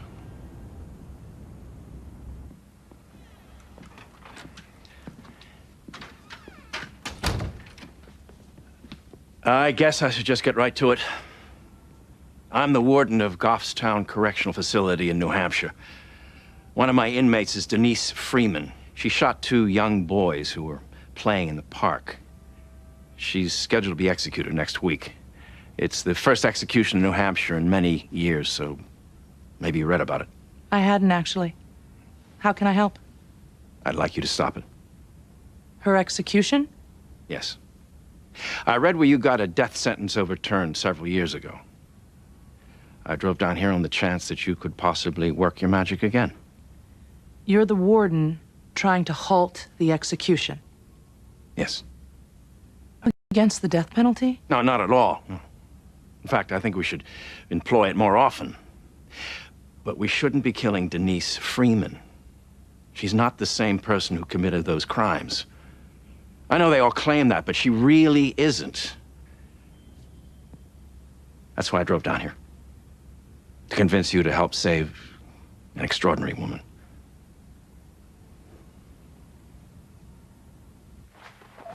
Oh, don't you even dare. This is Sheila Berry. She was just awarded Sister of the Year. Shut up. North America only. She competes for World Sister of the Year next month. Yeah, and I score special endurance points for having you as my little brother.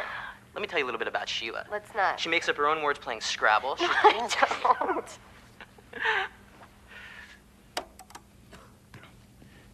That was your brother, Michael. Yes. Does that video fairly reflect his personality? He had an amazing sense of humor. He was shy. You don't get that from the video. He was very shy. I think that was one of the reasons he drank at parties. Socially, he was a little uncomfortable until he got to know people. When was the last time you saw your brother? About a month before he died. Where'd you see him? My apartment. He came to ask me for money. He was living on the streets. Did you loan him money? I told him he could move in with me if he wanted to. But I wasn't going to give him money so he could just go buy liquor. I begged him to get help. But he just walked away. That was the last time I ever saw him. I have nothing further.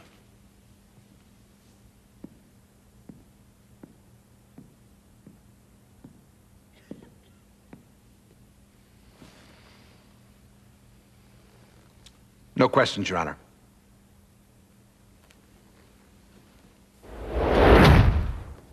It isn't exactly great timing for us to be taking a pro bono case. I'm not saying I definitely want to take it on, but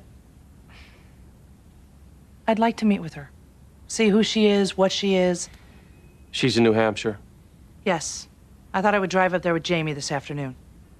Evidently, she runs this Talk Straight program for troubled kids that... The warden came here personally. I really think I should go. I'll say yes with one word of caution. Protect yourself.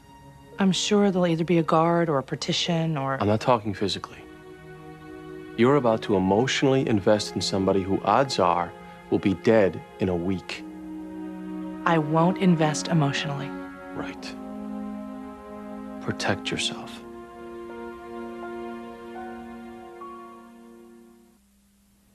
The cause of death was alcohol poisoning. Dr. Michael Berry went in and out of many treatment programs. Why couldn't he be cured? Because he was addicted. You mean he lacked the will to stop? That oversimplifies it.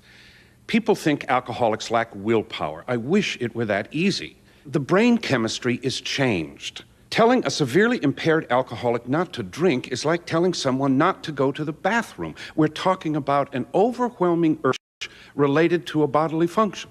Come on, doctor. It's not like he had no choice here. He chose to drink initially. Of course he did. Like smokers choose to smoke, like people choose to use cocaine. But once the addiction took hold, he was robbed of his free will. That kid was dying on the street, homeless, for God's sake. Does anybody think he chose that? Many alcoholics do recover. As do many smokers. That doesn't mean the addiction's not real. But doctor, you make it sound like an involuntary affliction, when in fact... I make it sound like a disease, counsel. The very definition of disease is an involuntary disability, which Michael Berry had. May I be allowed to finish my questions? You may, but if you wrongfully restate my answers, I'll interrupt. Doctor, this isn't a rugby match. What is the likelihood, if one drinks moderately, that he or she will become addicted to alcohol? I can't answer that. No one can. Alcohol affects people differently. We need to do more studies, which they haven't done. In your experience, if someone drinks moderately, how likely is it? It's extremely likely that young kids won't drink moderately. If a person drinks responsibly in moderation, he or she is not likely to become addicted. That would be fair. Thank you.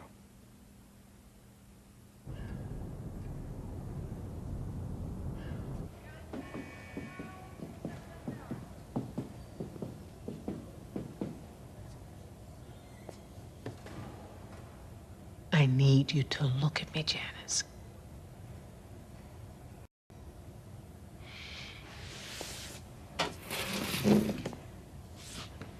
You see, we're on a bit of a time crunch here.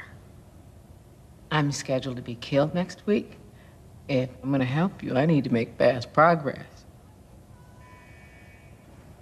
Now, how about we let that anger give way to greed, then? You will probably be the last person who gets to talk to me. You could write an article. Get paid for it. Lots of good things that come from you talking to me. Janice? It all starts with your eyes finding mine.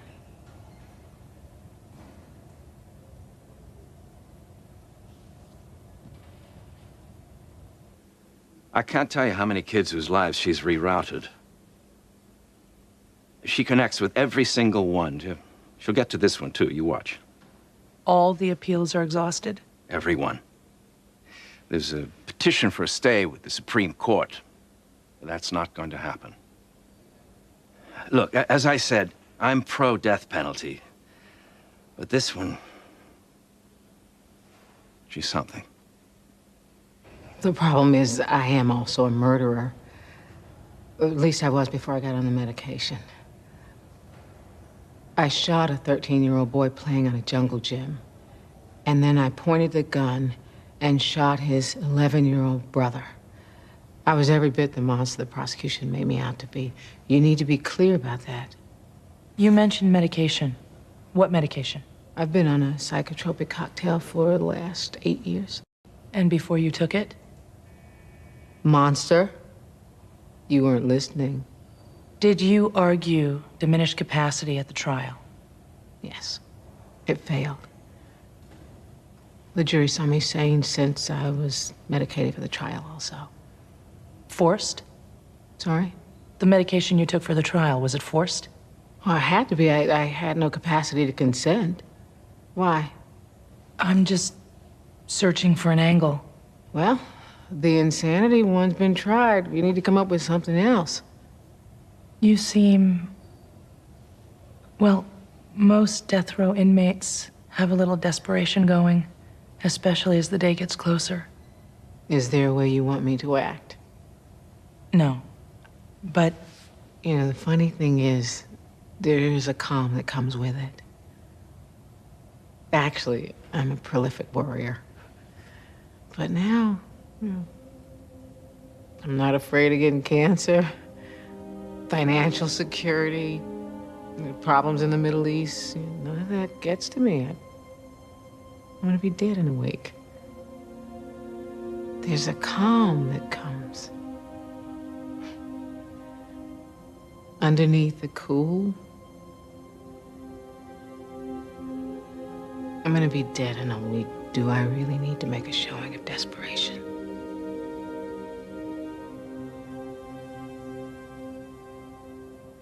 Alcohol addiction is both genetic and social. Some of the predisposition is in the brain chemistry. Some of it obviously is environmental, how a person lives.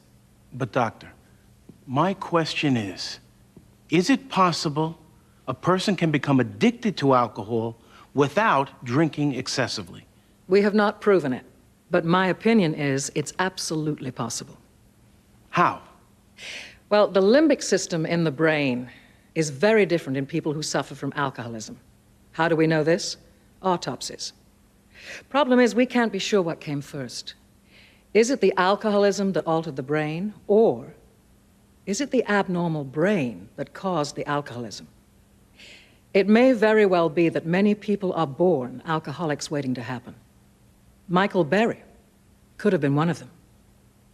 Have you found a single person who became an alcoholic who didn't drink excessively? No. But the reason he drank heavily could be the genetic makeup of his brain. That's what people don't get. Did you study the brain of Michael Berry? No, because no autopsy was ever done. So you have no idea as to the genetic makeup of the plaintiff? That's correct.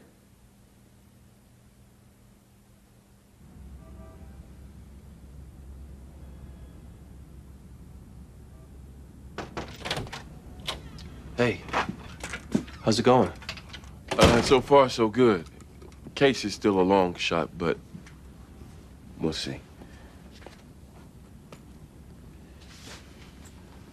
Your brother? Yeah.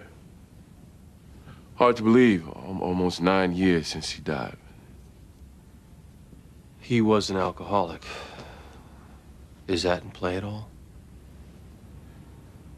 Did you come in and check on the case for me?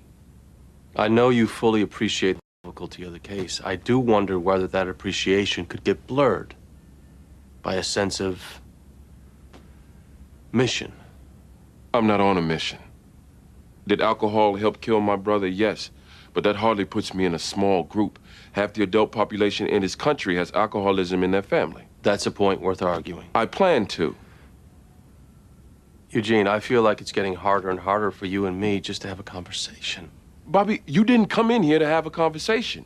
You came in here worried about my objectivity because of how my brother...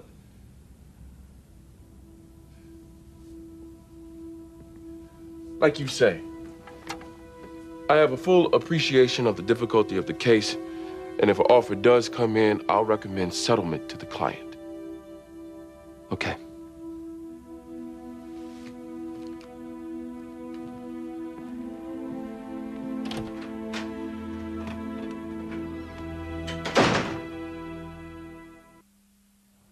I think the biggest problem with my insanity defense was that it played so stereotypically. I heard voices. I thought they were a mandate from God. You know, there's somebody like me on Dateline once a week. I think the jury just went, yeah, next. And the actual diagnosis? Paranoid schizophrenia. Do you have a memory of the killings? They haven't found the medication yet to erase memory. Can you tell me what you remember? Can you tell me how that's relevant? Denise, as you said to that young girl, We're a little crunched for time. So I need you to let me be the lawyer and trust me to decide what's relevant. If the memory's vivid, I want to know. If not, I want to know that too. Tell me what you remember.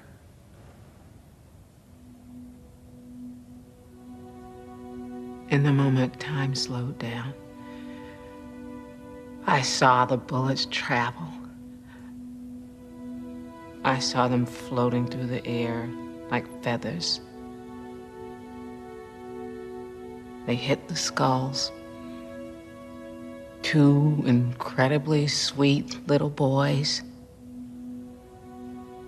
These floating feathers just made their heads go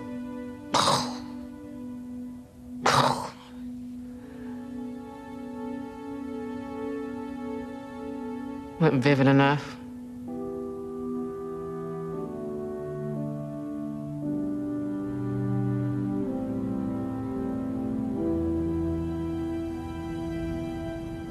Alcoholism is something we all need to be concerned with, and we are at Portis. I guess the question becomes, how do you manifest that concern? First, by putting warnings on every single one of our products. But that's something we probably should do a better job of publicizing the health benefits. The benefits? Absolutely. Studies now show that having a drink or two of alcohol every day can help fight heart disease. Evidence is now coming in that it can even promote mental health and possibly prevent Alzheimer's. Some doctors are recommending to their patients that they consume moderate amounts of alcohol to promote general health, well-being, and longevity. Is the defendant testifying in the narrative? Mr. Carroll, a young man died here. And it's a tragedy. My heart goes out to his family. I had a nephew who was killed by a drunk driver, and I'm angry about it to this day. But I'll tell you, this country as a whole is vigilant about this. We have mothers against drunk drivers. We have PSAs on every channel. In our own advertisements, we warn about drinking and driving. This isn't some obscure, latent peril lurking in the bushes. The message on irresponsible drinking is out there, and it's been out there for many, many years. Our industry has spent millions of dollars on that message, and I'll tell you something else. The majority of Americans get it. Objection! Mr. Grundle, you need to ask your client a question. He only need respond to that question. Mr. Carroll, what about the specific problem of underage drinking? We fund numerous educational awareness programs, more than any other industry. We pay to train vendors not to sell to kids. We agree with the law, which raises the legal drinking age from 18 to 21, and let's think about that. You can vote, you can fight in a war, you're considered an adult for the purpose of the law in every single way at the age of 18. And we still say, whoa, we're going to make you wait an additional 3 years before you can drink. Why? Because we recognize the need for maturity and responsibility. In fact, the only thing left for us to do would be to ban alcohol altogether. We tried that in this country once, and it didn't work. Run that by me again? It's not as crazy as it sounds. Just the same, once more. Okay. She stops taking the meds, in which case she regresses quickly, I might add, according to the doctors. Once she becomes schizophrenic again, we get the diagnosis of insanity. Supreme Court has expressly held the Eighth Amendment prohibits executing the insane. They also held you can force medicate to make a person sane. They upheld forced medication to make a defendant competent for trial, not necessarily for punishment. Bobby, I can't think of anything else. You want to take her off the meds? And try and stop the execution on the grounds that she's insane. At a minimum, it could buy us time. The death penalty is vulnerable. Time is time. What do we have to lose? How much money does the alcohol industry make per year? A lot. You're a major manufacturer. I'm sure you can get more specific than a lot. Can't you, Mr. Carroll? It's in the billions. It's close to 120 billion a year. 120 billion. Which contributes to a healthier U.S. economy, Mr. Young, and employs hundreds of thousands of Americans. Thank you for that. And how much money does your company spend to build or contribute to treatment facilities for alcohol abuse? We make beer, Mr. Young. We're not in the hospital business. The answer is zero. No, it is not. We donate a great deal of money to prevention programs. A great deal? More or less than 1% of what you spend promoting alcohol use? Hey, since it's voluntary... Less than 1%? I'd have to check the figures. Well, I have some figures. Your industry takes in $120 billion a year. 15 million Americans struggle with alcoholism. Look, our product is only dangerous when used excessively. So is aspirin, for that matter. Aspirin? You're just like aspirin? You understand my point, Counsel. When used responsibly... You advertise to young people? Not underage, we don't. Your key target demo is 21 to 25-year-olds, isn't it? Which is perfectly legal.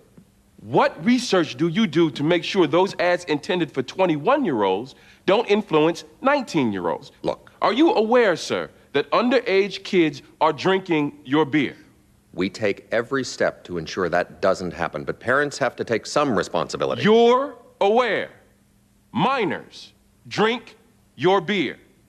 We're aware that it happens sometimes. Sometimes? You're aware underage kids are responsible for 12% of the consumption of all your beer, aren't you? That figure is debatable. And that over 90% of all the alcohol consumed by underage drinkers is for binging. Is that debatable? We do not target underage drinkers. Well, according to the Surgeon General, over half of all high school juniors and seniors drink, but you don't target them. We make it our business to curtail underage drinkers. Really? Besides sex and alcohol commercials, what else? Objection. What the hell do you do to curtail it? Objection. Mr. Young. 2/3 of underage drinkers buy their own beer, Mr. Carroll. That's a vendor problem, Oh, I see. It's not your problem? You just make the stuff and put the logo on blimps? Objection. Mr. Young. This kid couldn't so much as watch a baseball game without Young. hearing your jingle, Mr. Carroll, and he's dead. He's dead. Mr. Young, that's enough. And you sit here testifying nothing you can do. Nothing you can do for Michael Berry.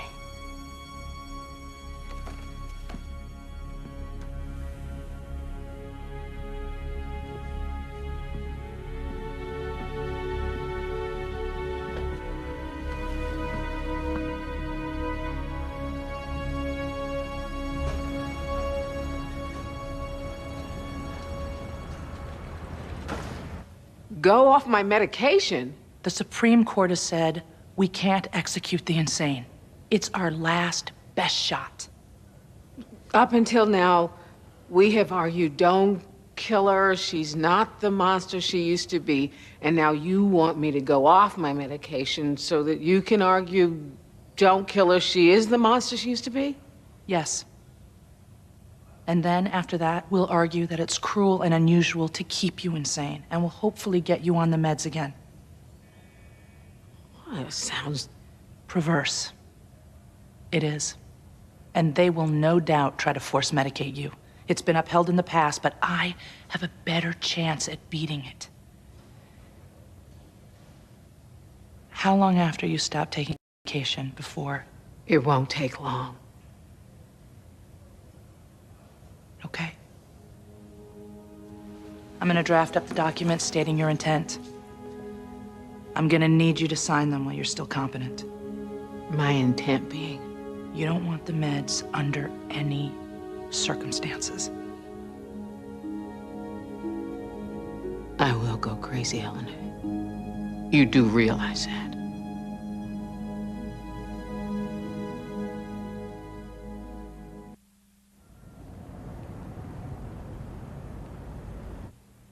Alcohol is part of the American culture.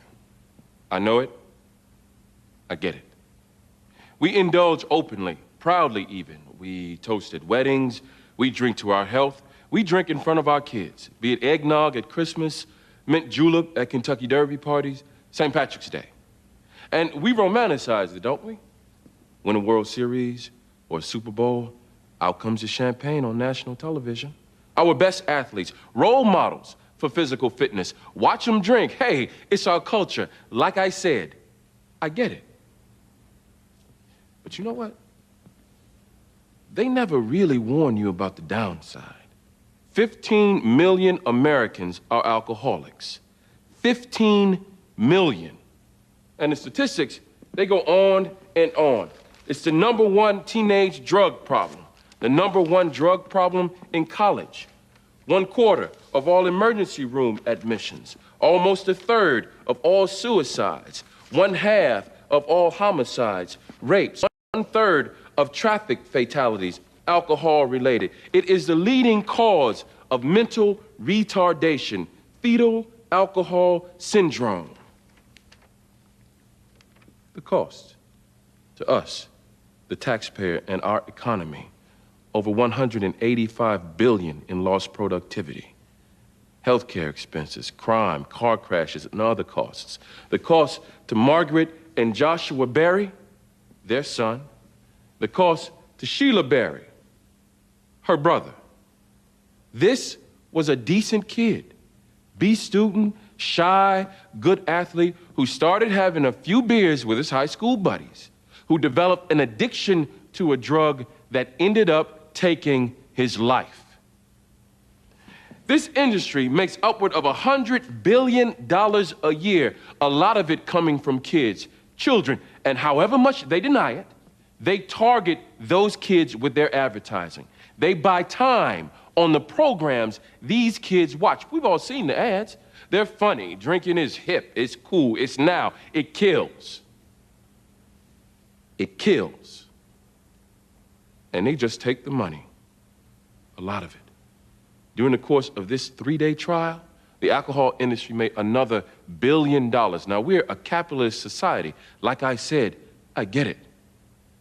But when you contribute to the death of human life, over 100,000 lives every year, how can you not take some responsibility? It can't always be about the money. That's what I don't get.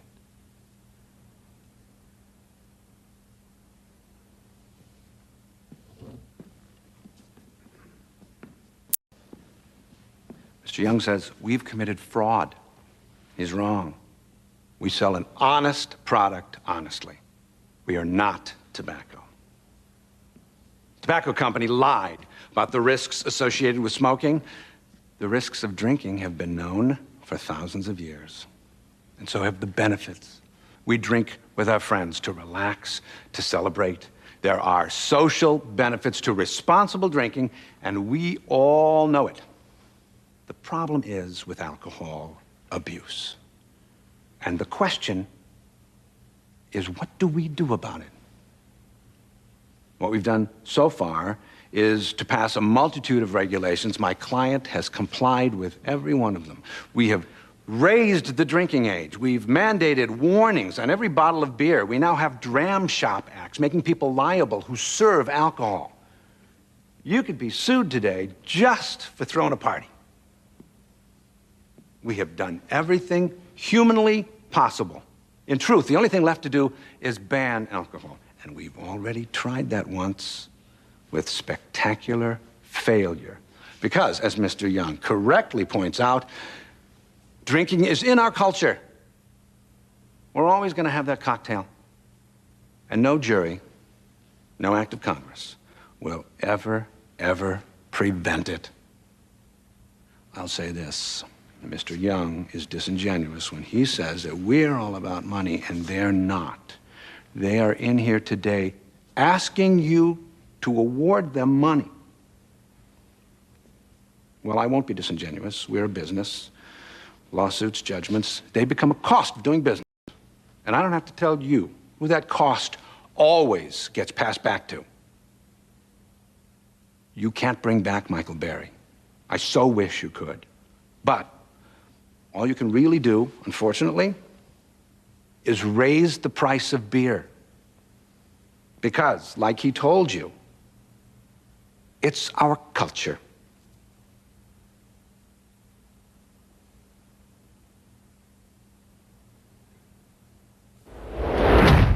We going to court when? Next week. Obviously, the more you regress, the better our chances. And if we lose, it's better to die crazy than sane. Yes. Listen, given that, I probably should put in my goodbyes to people now, right? Assuming that by this time next week, I may not even know who my friends are. How are you feeling now? Anxious, little. Nervous, I guess. I'm not sure what from. I don't know if it's because I have come off my medication or whether it's because I'm getting closer to a lethal injection, but either way, it's worse than the root canal, isn't it? You already seem hyper. That's the first stage. You know, oddly, I talk a lot more in the beginning and then I become withdrawn. This is my nervous stage. The good news is that there is a heightened clarity that comes with it, so. Okay. These are the documents. It's basically the same as a living will. It expresses your intent not to be given the psychotropic drugs under any circumstances. I need you to sign it and date it. Okay. Shouldn't this be notarized? It isn't necessary. If they argue you lacked capacity, it just plays into our claim of incompetence. Okay, if we win, how are you gonna get me back on the drugs? Assuming I wanna go back on the drugs. Why wouldn't you want to go back on the drugs? Oh, I have to admit, I feel less dull. But you said when you really regressed. True. I guess what I would like is an adjustment in the meds to keep me where I am now. I mean, this is a good state where I am now. I feel more clear. Denise, first, let's work on keeping you alive. Right.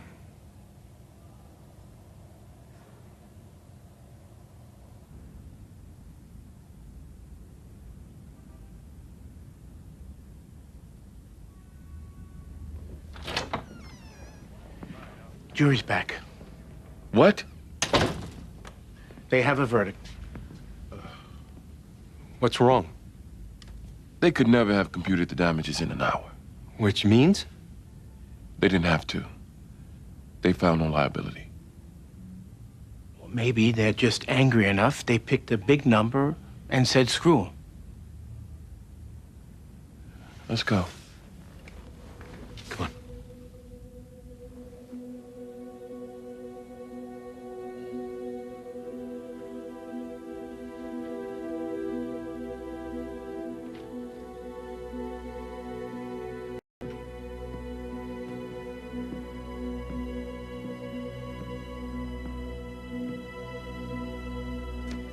Members of the jury, you have reached a verdict? We have, Your Honor. Your Honor, could I have a 2-minute recess? We have an offer we'd like to propose to the plaintiff. Your timing is curious, Mr. Grundle. Until that verdict is entered, this case isn't decided. It's Friday. I'm not bringing this jury back. You have 2 minutes.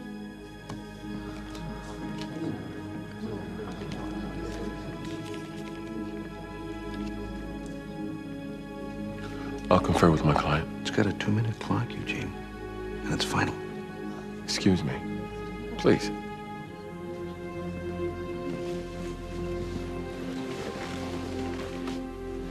Don't anybody scream. 1.6 million. Why? What? He must have been authorized to settle if he didn't like the faces of the jury. Something tells him we've won. And a verdict against them is too devastating, even if it's overturned on appeal. Should we take it? It's a lot of money. Let's take our chances. What? You said that they couldn't possibly have computed damages so fast. Maybe they did pick a big, fat number, and if we got them, we'll let them off. 1.6 is a lot to walk away from. Not enough to make them hurt. And if the idea Excuse me 1 second.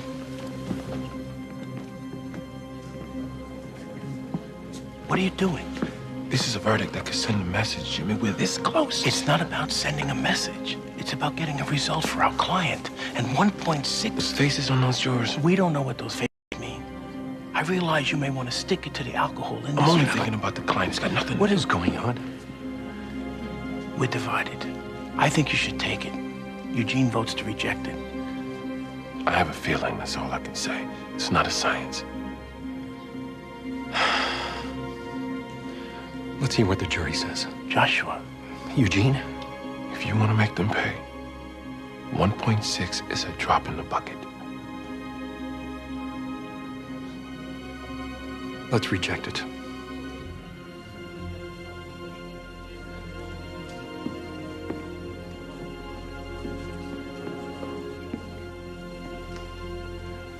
The offer is rejected, Your Honor. Very well. Mr. Foreman, what say you? In the matter of the estate of Michael Berry versus Portis Brewery on the count of wrongful death, we, the jury, find in favor of the plaintiff and order the defendant to pay compensatory damages in the amount of $700,000. We further order the defendant to pay punitive damages in the amount of $125 million. Defense moves for a judgment notwithstanding the verdict. Denied. We appeal. So noted. Members of the jury, thank you for your service. You're excused. And this matter is adjourned.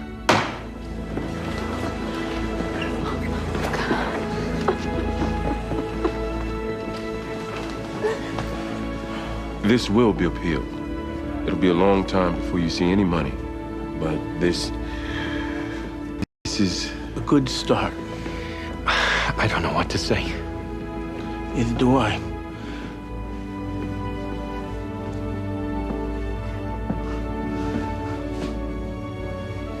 Wow.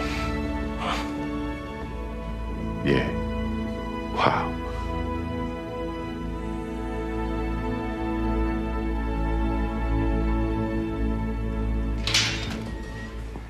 I tried to persuade her to come to the visiting room. It's okay. Is she all right? I think so. She just doesn't want to come out, and I didn't really want to force her.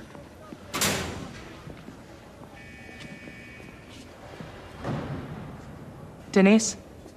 Hi. I'm sorry. I didn't feel safe.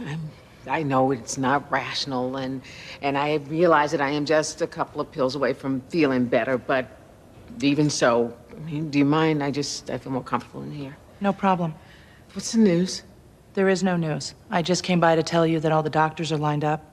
The appeal is being drafted, and we're ready to file as soon as I arrive at my destination? Basically. How you doing? I'm okay. I'm okay. I'm heading into that. I don't feel like being inside my skin part, but I'm all right. Listen, I'm gonna stop by daily and check up on you, okay? You know where to find me. I don't travel much. It's just as well. It's not safe, is it?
Previously on The Practice. He began to have a problem in high school in his senior year. A drinking problem? Yes. Then in college, he got into the frat scene. He died of alcohol poisoning. And you're blaming Portis Brewery? I'm certainly aware that there were other beers, but for the most part, it was Portis. Do you take any responsibility, Mr. Barry? Your son was underage, drinking illegally. No matter what parents say, it is hard to compete with the images of fun and social acceptance that is being marketed by the alcohol industry. We make it our business to curtail underage drinkers. Really? Besides those sex and alcohol commercials, what else? Objection! This kid couldn't so much as watch a baseball game without hearing your jingle, Mr. Carroll, and he's dead. He's dead. Your Honor, could I have a 2-minute recess? We have an offer we'd like to propose to the plaintiff. 1.6 million. Should we take it? Let's take our chances. What? The offer is rejected, Your Honor. Mr. Foreman, what say you? We, the jury, find in favor of the plaintiff and order the defendant to pay punitive damages in the amount of $125 million. We appeal. One of my inmates is Denise Freeman. She shot 2 young boys playing in the park. She's scheduled to be executed next week. How can I help? I'd like you to stop it. Are you against the death penalty? No, not at all. In fact, I think we should employ it more often. But we shouldn't be killing Denise Freeman. She's not the same person who committed those crimes. I heard voices. I thought they were a mandate from God. You know, there's somebody like me on Dateline once a week. And the actual diagnosis? Paranoid schizophrenia. Do you have a memory of the killings? They haven't found the medication yet to erase memory. You want to take her off the meds? And stop the execution on the grounds that she's insane. The Supreme Court has expressly held 8th Amendment prohibits executing the insane. Go off my medication? It's our last best shot. I will go crazy, Eleanor. You do realize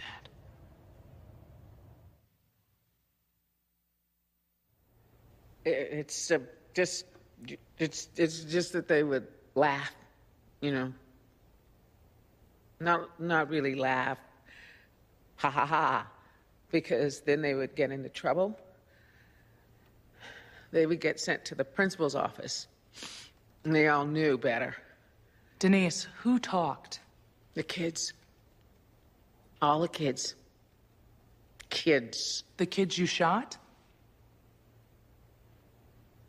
Denise, the kids you shot? Every time I entered a room, except they would disguise it because they knew that they would get into trouble, they'd cough.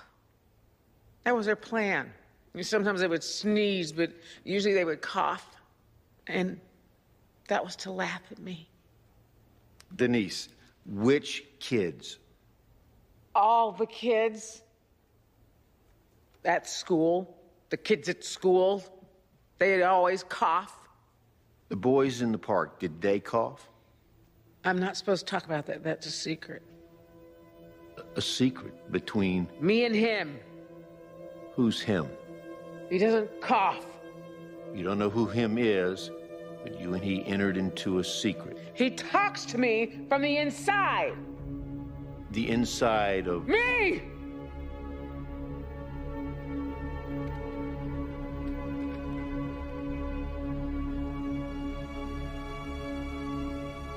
We have no way of knowing this isn't an act. She certainly has motive. She was examined by 6 different doctors, including 2 from the state. They all came to the same conclusion. If she's legally insane, and I make no such concession, her state of mind is self-inflicted here. How does That's not an issue before this court. This is a hearing to determine her mental state only. The consequence of that determination is up to another court. This, to me, is a perversity of our legal system. It may very well be, Mr. Parker. But this hearing, like Ms. Frutz says, is only about the petitioner's current mental health. Ms. Freeman, I have wonderful news. The court hereby finds you insane. You must be pleased.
So, what now?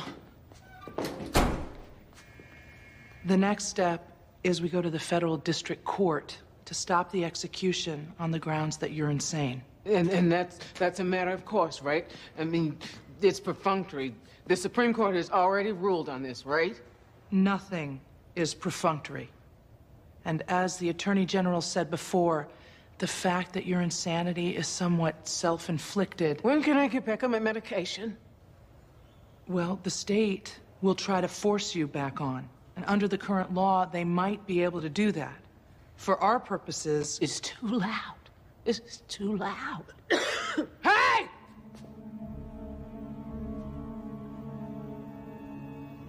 Denise, remember, that's your illness. When people cough, they're not really laughing at you. That's your illness. Then why is she looking back at me like she's sorry? You're sorry, aren't you? Yes. See? No, I'm not. To answer your question, for our purposes, first, let's stop the execution. Then, we'll try to get you back on your medication. You need to hurry, Eleanor. It's getting too loud.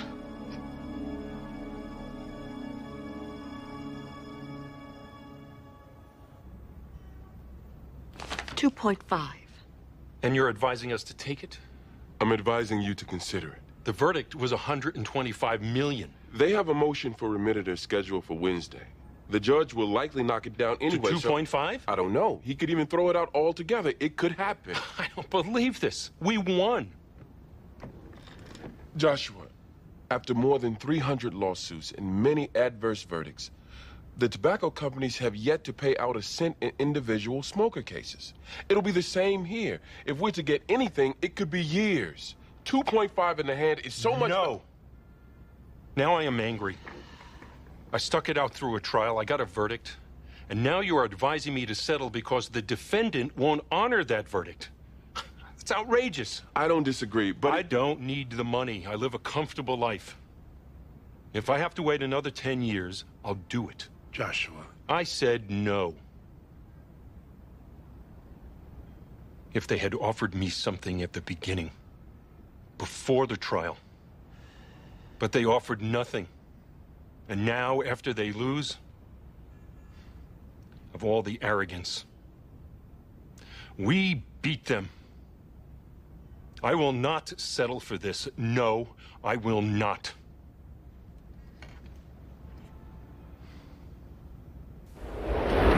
I direct the court's attention to Ford versus Wainwright, where the Supreme Court held that the Eighth Amendment prohibits the state from executing an insane inmate. Denise Freeman has been adjudicated to be insane and therefore... First of all, Your Honor, that ruling is suspect. Suspect with whom? How about the Chief Justice of the Supreme Court who scoffed at the ruling? It's nevertheless the majority opinion. The court also held the defendant waived his right if he voluntarily went off medication. That was for competency. They never talked about waiver when it comes to punishment. Look, Wainwright makes clear, to kill an insane person has little retributive value. It presents no example to others, it is not a deterrent, and it offends humanity. And I would ask the court, as Justice Rehnquist does, where does it all stop? There has to be some finality to the law. Ms. Freeman was judged sane at her trial. She was found guilty. She basically had another trial on the issue of punishment. Now here she comes again, saying she's insane, can't kill her. Suppose she loses this one. What's to stop her from coming back tomorrow saying, now I'm really insane, or the day after? We could be conducting insanity trials in perpetuity. Every death row inmate would be jumping up and down screaming, look at me, I'm nuts. And here, for a sane inmate to deliberately go off her medication for the express purpose of making herself crazy so she can escape execution, that's a mockery. It may be a mockery, Mr. Parker, but as I interpret the Supreme Court, with all due respect to Justice Rehnquist, we cannot execute the insane. I therefore stay the execution. I petition the court to allow the state to medicate Ms. Freeman. The New Hampshire Supreme Court has previously held that a mentally ill defendant can be medicated against his or her will if... Once again, that was for trial. It was not for punishment, certainly not the death penalty. The same rationale would support forced medication for punishment purposes. Your Honor, this is a separate issue, a very complicated one. I would request additional time to prepare. She's stalling. I am not stalling. It's called due process. All right. We'll reconvene tomorrow at 9 a.m. on the issue of forced medication. Until then, we're adjourned.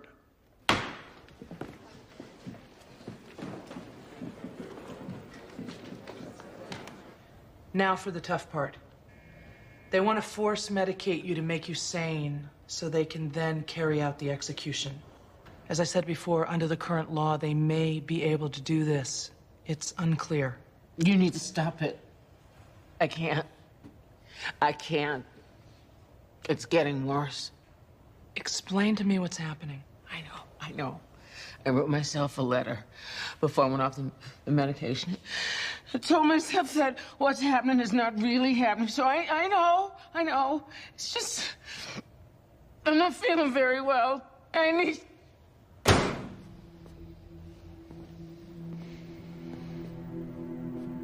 We can't put you back on the medication now, because it would mean sanity and death.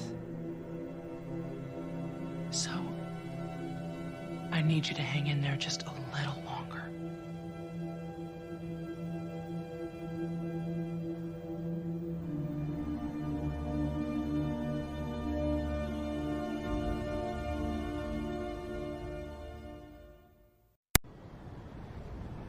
What do you mean he won't take it? He said no. If it means waiting 10 years to see a nickel, then so be it. The guy's dug in. He was adamant. Get him in here. Why? What do you want to... I want to talk to the client. Bobby, we can't force him to accept an offer if he doesn't... It's not about forcing. It's about making him understand. We did that. He understood. Please have him come in for one more meeting. The idea of treating somebody, healing her, making her well, so that you can then kill her, that itself is insane. The court has done this many times. It's one thing to force medicate so a defendant can help herself at trial. It's quite another to facilitate killing her. Hold on. Mr. Parker, I don't mean to be picking on you, but I agree with Ms. Frutt here. The idea of medicating a person against his or her will is in and of itself suspect. To do so to make her fit for execution offends common sense, as it does common decency. How decent is it to let these people manipulate the system, distort the spirit of the law? Your motion is denied. Thank you. Your Honor, at this time, we would like a declaratory judgment that should my client go back on medication, making herself sane, she will not be executed. Say that again? To force my client to live out her life mentally ill, to be denied medication, that certainly constitutes cruel and unusual punishment under the Eighth Amendment. Counsel, what are you trying to pull? Your client is choosing to be off the medication. I would argue that she really doesn't have such a choice, Your Honor, if the consequence of being medicated is death. You gotta be kidding. You can't say to a sick inmate, "We're willing to treat you, but if you get well, you die." If that's her option, she's basically being denied treatment. It's cruel and unusual. That is so ingenious. I'm surprised no lawyer has thought of it before. But I'm not going to let you have it both ways. As long as she's insane, she lives. If she becomes sane again, she dies. The choice is hers. Or since you're the guardian ad litem, I guess it's yours. We're adjourned.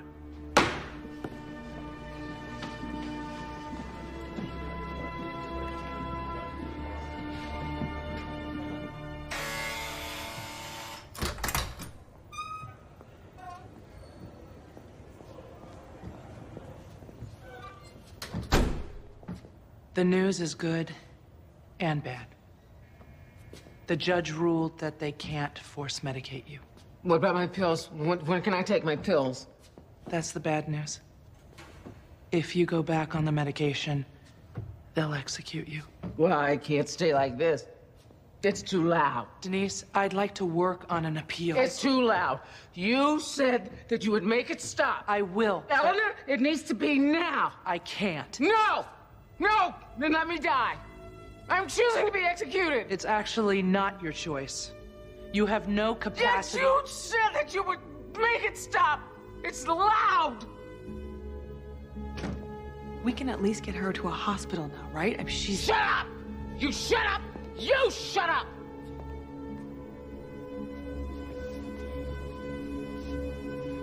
You bitch is against me.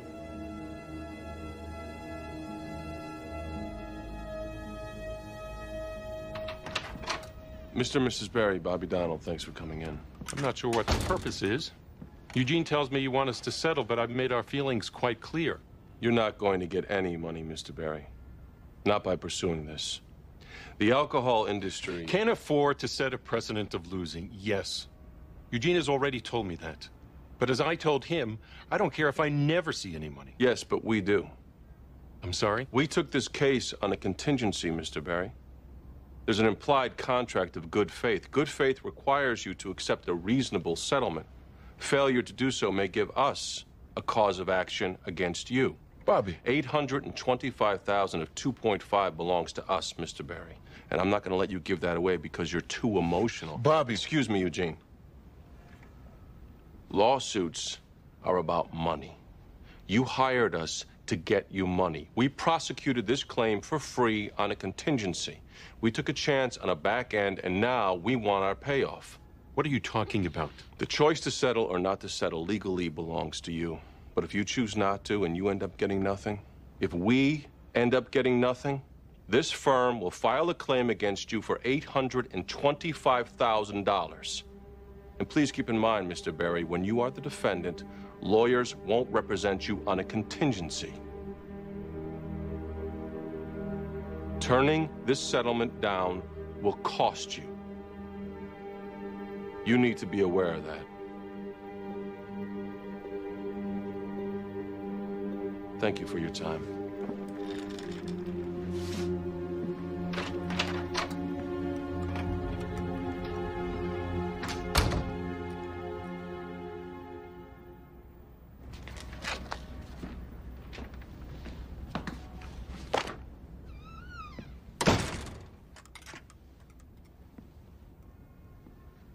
You could lose your bar card over that one. I don't think so.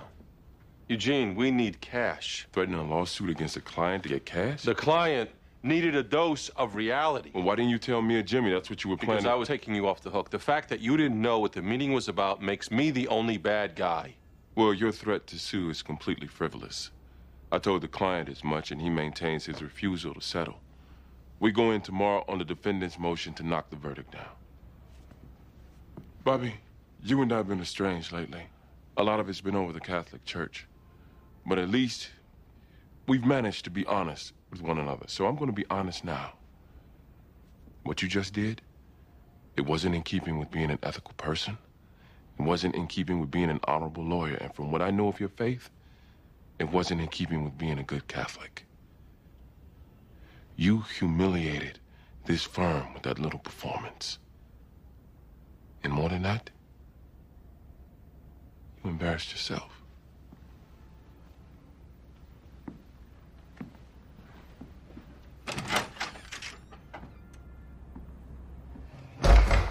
She started banging her head against the bars and looked like she was trying to gouge her eyes.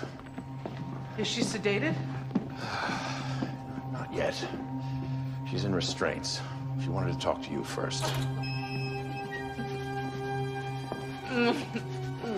Denise? I want the drugs.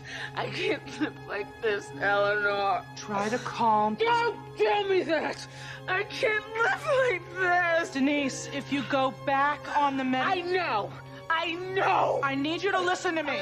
If you go back on the drugs, they will put you to death. I can't listen. It's too loud. I want the medicine.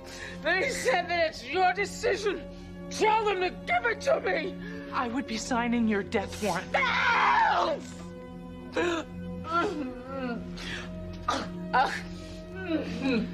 Give her the drugs. Eleanor, are you sure? Of course I'm not. Sure, give her the drugs. Now!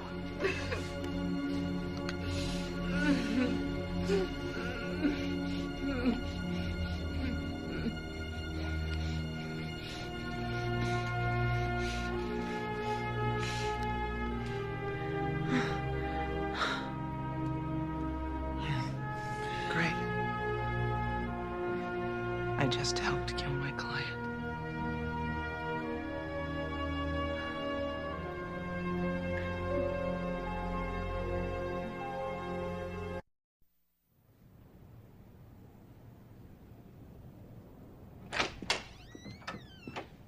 Hey. Hey. Great news from the hospital. Denise is feeling well enough to be executed. You come up with anything? Well, only thing left is to argue it's unconstitutional to kill her on Eighth Amendment grounds. That's sort of been tried, Jamie. Well, instead of arguing the death penalty is per se unconstitutional, you could argue it's cruel and unusual as applied to Denise Freeman. It's our only shot, Eleanor.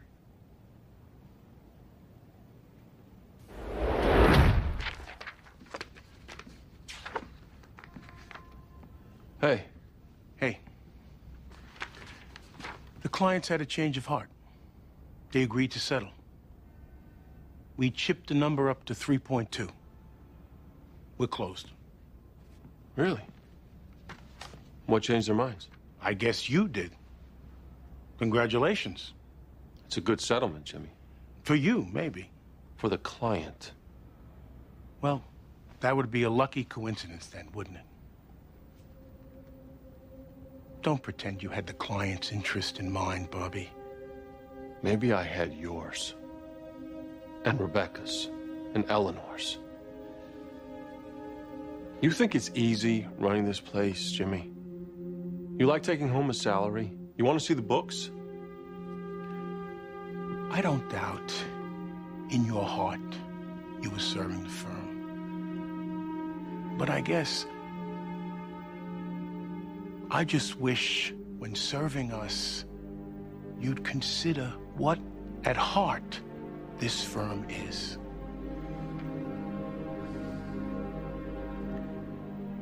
Anyway, congratulations again on the settlement.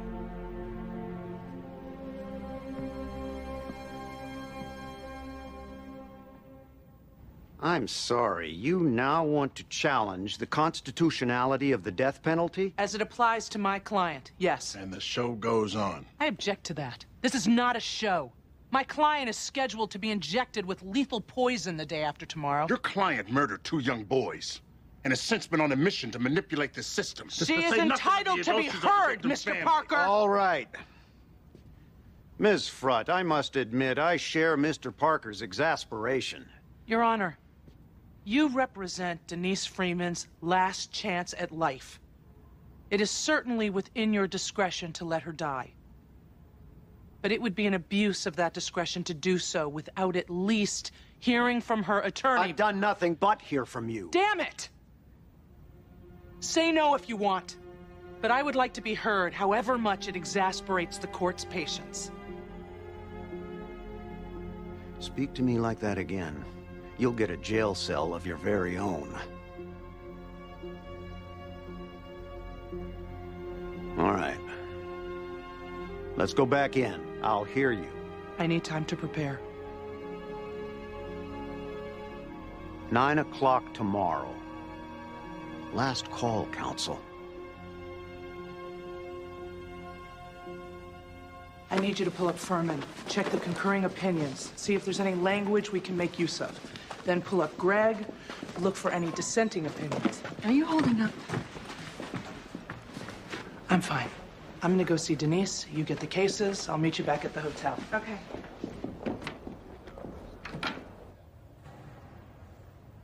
Is the ACLU coming in with you? Well,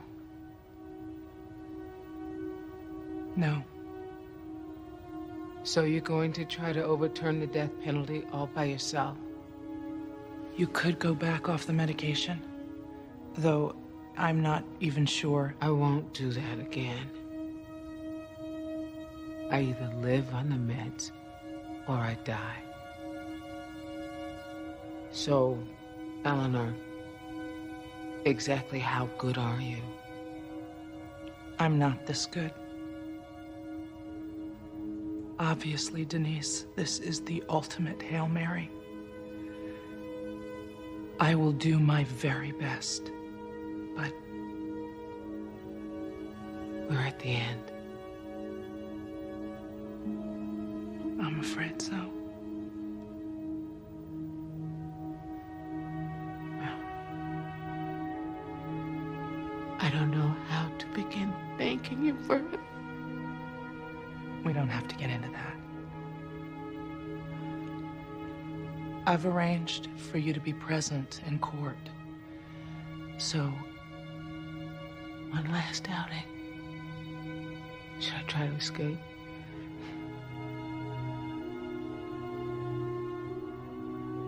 Well, I should probably get to work on whatever it is I'm gonna say.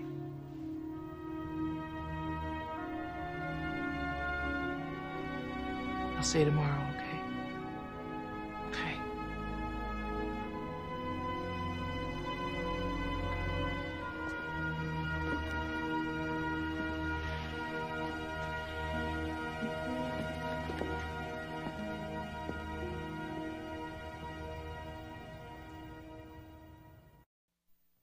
All rise.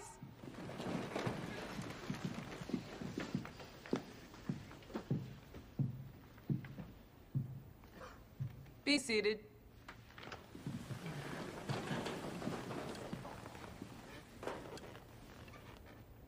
Okay, Ms. Frutt, I'm listening.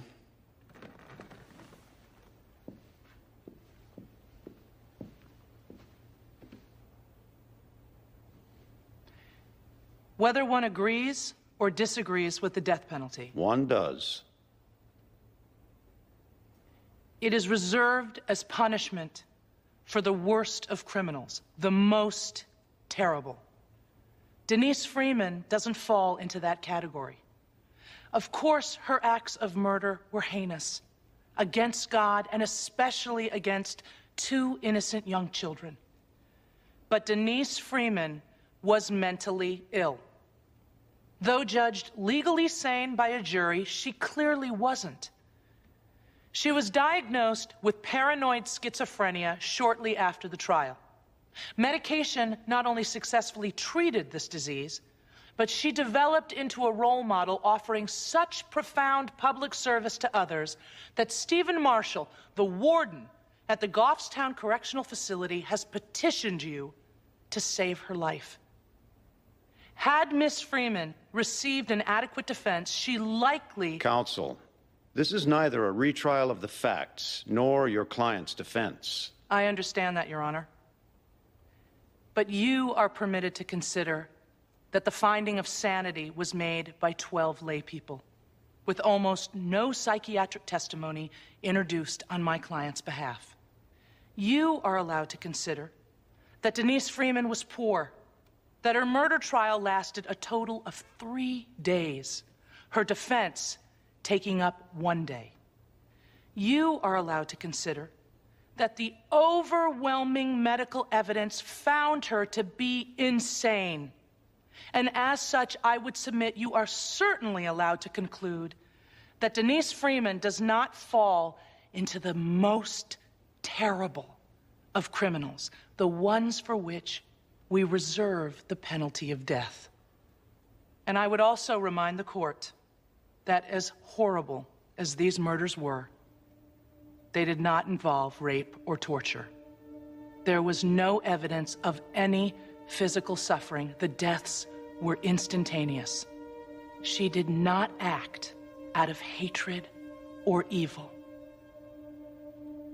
If you are to execute a mentally ill person who kills painlessly, without judgment, without premeditation, then we are to say all murderers should be executed.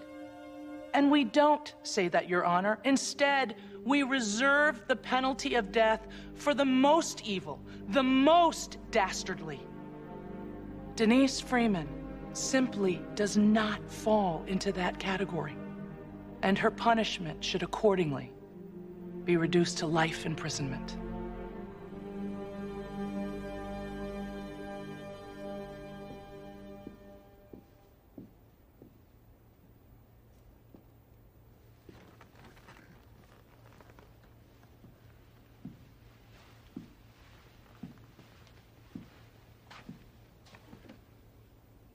We judge the criminal act, not the criminal actor.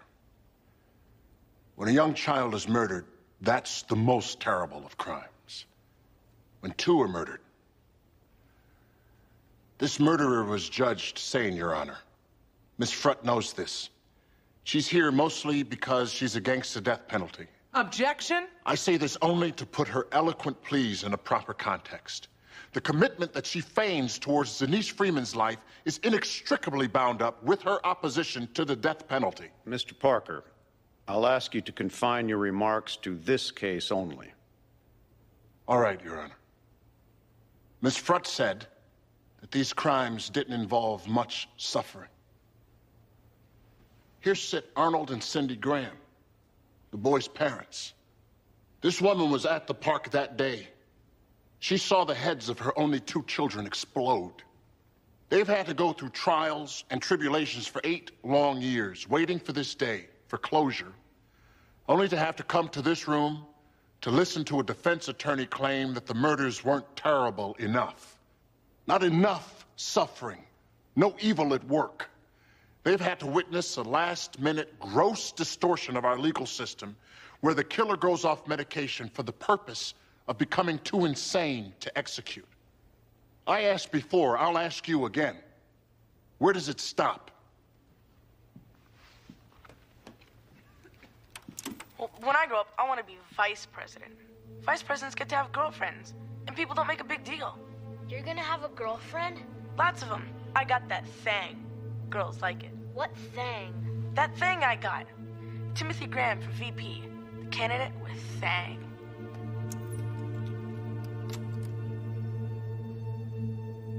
Tim Graham won't get to run for vice president.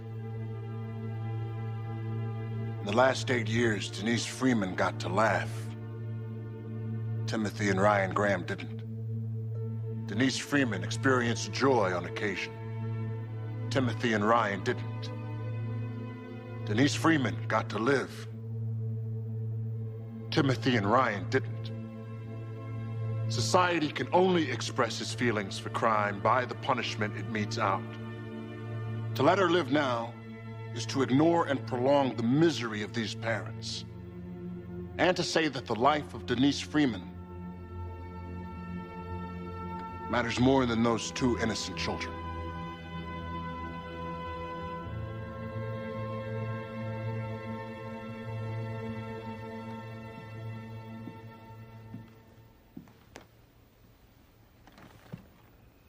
Ms. Frutt, I'll give you the final word.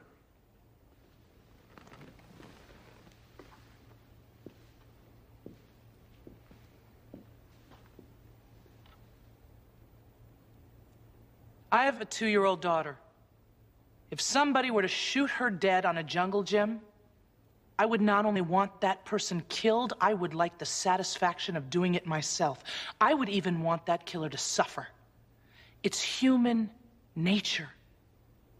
But it isn't right. One of the reasons I'm here today is because my daughter is still alive. And I worry about the world we pass on to her. I plan to teach my little girl that it is never okay to commit murder, though the state says otherwise. I plan to teach my daughter that we do not respond to violence with more violence or vengeance, though the state says otherwise. I plan to teach her that life, every life, is sacred, though the state says otherwise. In truth, The murder being advocated by the government today is far more premeditated than the ones committed by Denise Freeman. The murder being advocated by the government today is with clarity of mind, with reason, and with much more hatred in the heart than was true of Denise Freeman. The murder being advocated by the government today is one of ceremony.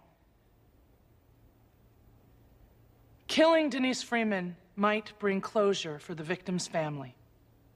It will no doubt bring cheers from much of the community.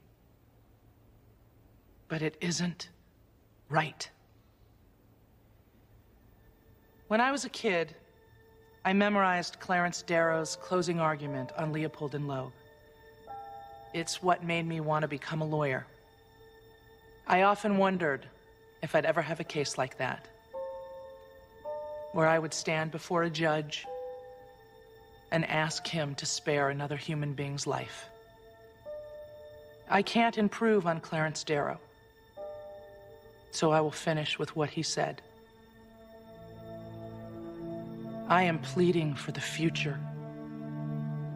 I am pleading for a time when hatred and cruelty will not control the hearts of men.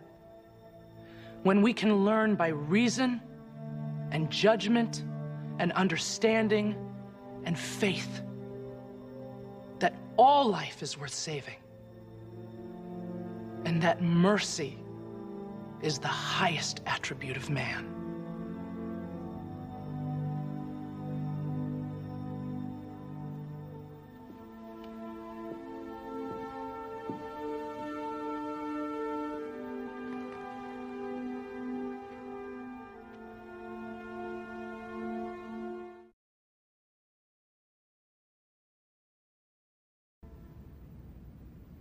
Eleanor, honestly, if I killed your daughter, do you think you could find it in your heart to argue for my life? Absolutely not. So, all that talk about kindness overcoming cruelty? I believe in it. Totally. Except if anyone harmed my daughter.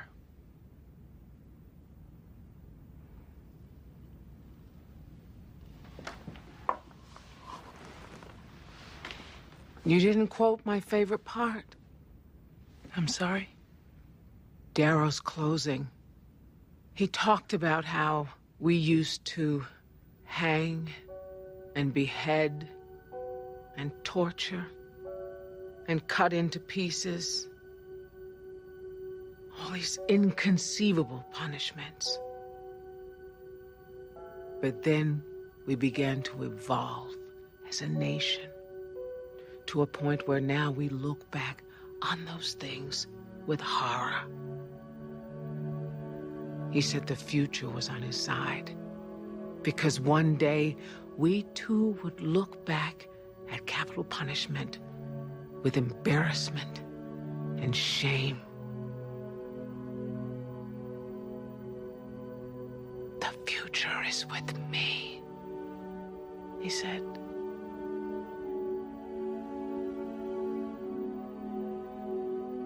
We need the future to be today.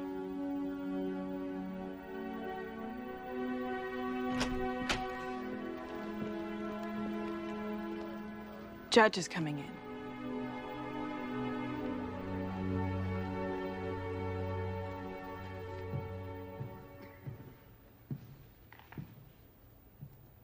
Be seated.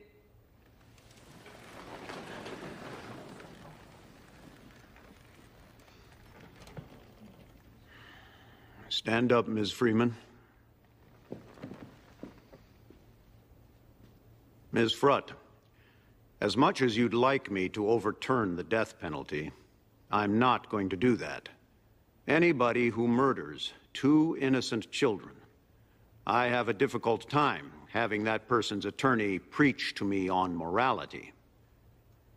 But I have to acknowledge the evidence is overwhelming. If not insane, Ms. Freeman was at least mentally infirm at the time she committed those heinous acts. I therefore find that the death penalty is not appropriate here, and the execution is hereby stayed. That's all.